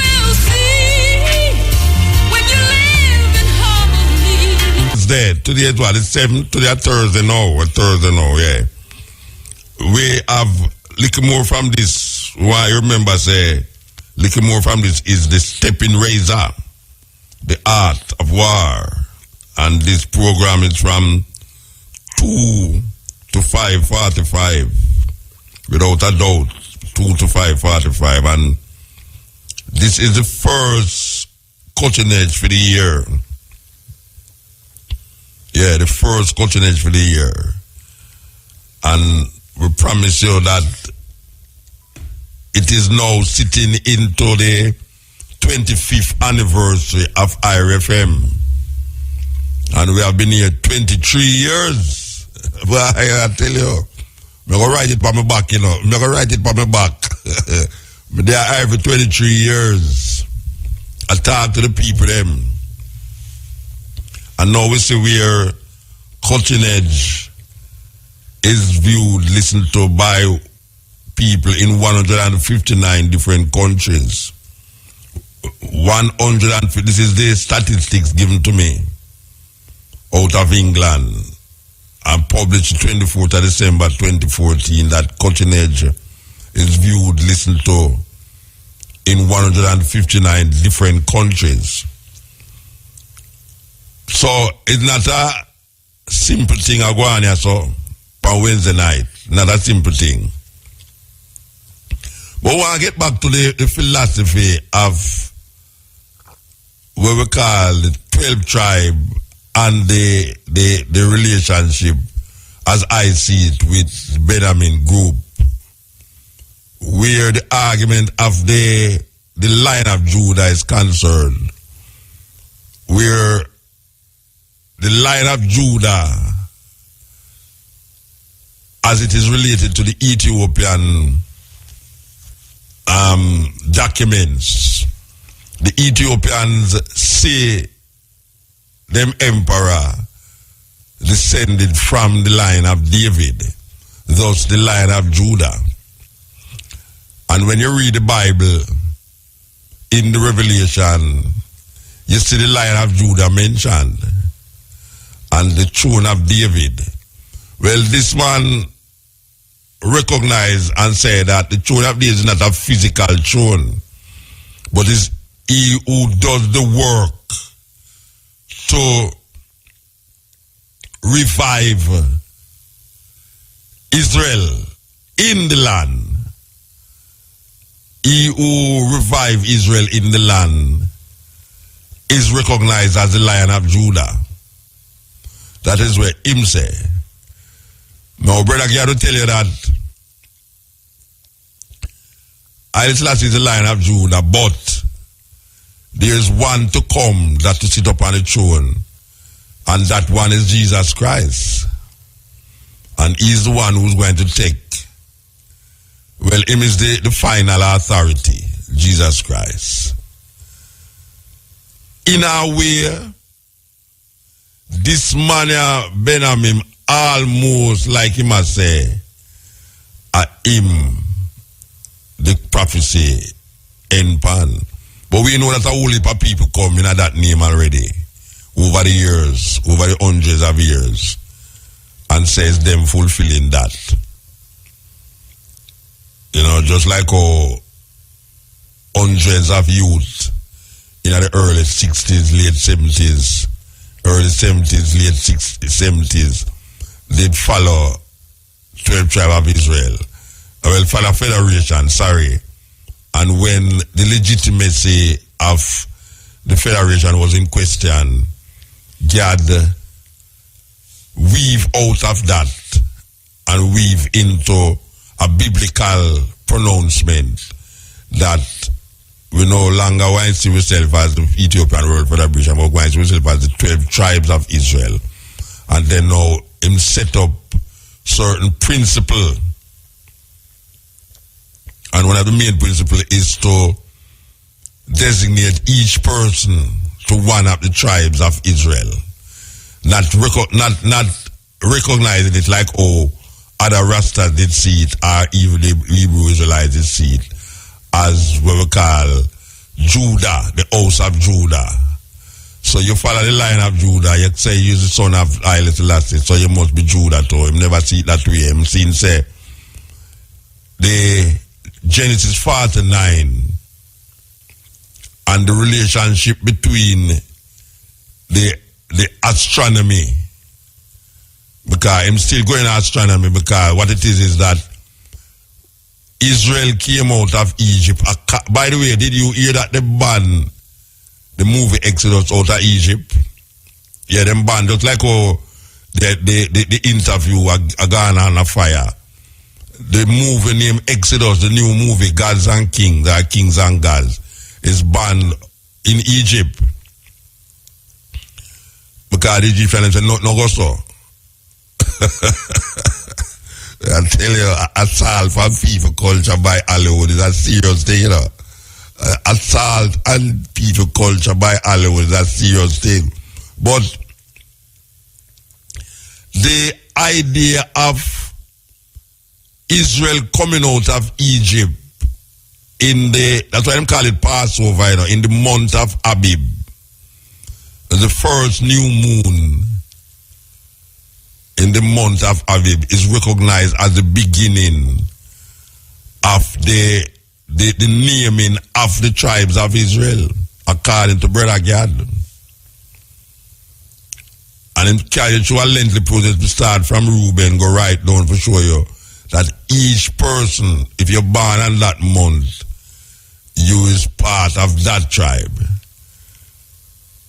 My contention with it is that Who said that each of the son them did born 12 different months? That is my contention with it, you know. Who said that each of the son them did born 12 different months? As a matter of fact, it would the improbability of it is really serious. That you have 12 sons and the 12 of them born the 12 different months of the year. And then you have hundreds of people reading the same book and coming out with his idea, not your idea, you know. Because you try to read to find truth for yourself, but the truth you find is a next man's truth. And that is really what the organization do to your mind. Because if you check the man them in the Hebrew Israelites them, all of them read the Old Testament and come up with the same idea like Benjamin. That is a thing where to me is a dangerous thing. Very dangerous thing when you have a man a direct the course of events for a group of people who him come up with the Bible doctrine were written 4,000 years ago, and him come interpret it for you, and then now him have thousands of people that follow him.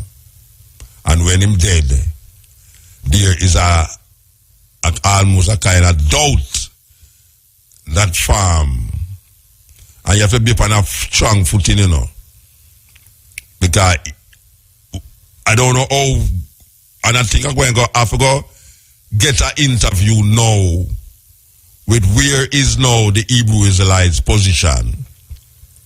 What is the Hebrew Israelite position? I need to get an interview with someone from Israel can tell me now that Benjamin passed away, what is the Israelite position now? But I know that wherever reach was really a serious place where you have almost 6,000 people in Israel under that banner of Hebrew Israelites and maintain themselves outside of the government of Israel. It's really a task and a feat in itself where you have to respect. Because that is what 12 tribes should have been. But then now we see 12 tribes fade into obscurity and oblivion. You know, a lot of people who did have them jobs and them this and them that and follow 12 tribes now very disappointed because they had expected other things and certain things never happen, certain things never work out.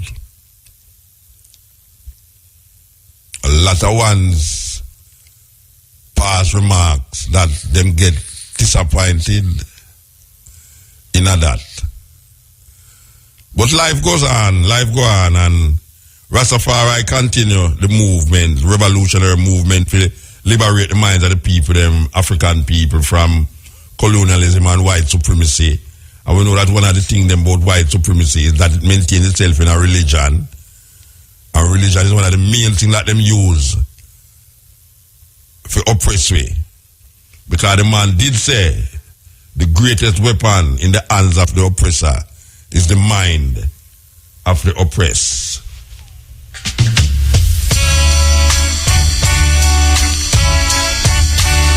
Don't it? Ethiopian style, indigenous style. So we say give thanks to the moment, give thanks to the time and the energy, give thanks to all the people who stay with me. I know that this year, 2015, as we said before, we're going to continue the journey of rooting up. You know, there was an interview that we did when we went to Ethiopia. Me, Cabo, or we did it again, me, Cabo, Yasso Safari, Luton Green, and Tony Rebel went to Ethiopia and we did an interview with a man named Daya. I think a St. Thomas him did come from, and the man was in England. Him left Jamaica, say he want to go to Ethiopia, and him reach England, and him walk from England to Ethiopia. What me say him do? him left out from England and reach in Ethiopia, and him take over a year for reach there. So so we have to go dig up that tape now, because we want to play that tape, because it's one of the most powerful example of the human spirit to really reach a goal, a consciousness we have in our mind for how much years in Jamaica, and him really fulfill it by moving from England, bombing lift to France, going to Morocco, Egypt, go to jail and all them something there. We're going to look for that tape there, because this is one of the biggest interviews we ever do. And we never do it in Jamaica neither. We do it on the Shashamane grounds in Ethiopia. So we're going to look for it. Maybe we don't find it next week, but we're going to look for it again. We're going to turn to Ankobia again and say, if we can dig up that tape. Because by the boat I see the way I don't know how I can find that. Yes. But the Arab is here, man. Terrorists. Matrix, man. I tell you, Matrix no easy if you look like one of them Arab, man, you know. Basically, you look like one of them no Egyptian, you know. They know, not the ancient Egyptian, you know, they know Egyptian them. We take over Egypt and go like to Egypt, no Africa again. No, they know would have to go shoot you. Would have to go shoot you, because what things they are coming out with all bomb type and all everywhere there. So you have to know, we give thanks to the moment. Give thanks to the energy, give thanks to the time. As we say, we'll come forward there from 2 to 5:45 with the stepping razor, the art of war. We'll leave you with this. Ras Michael, going through. Ras Michael.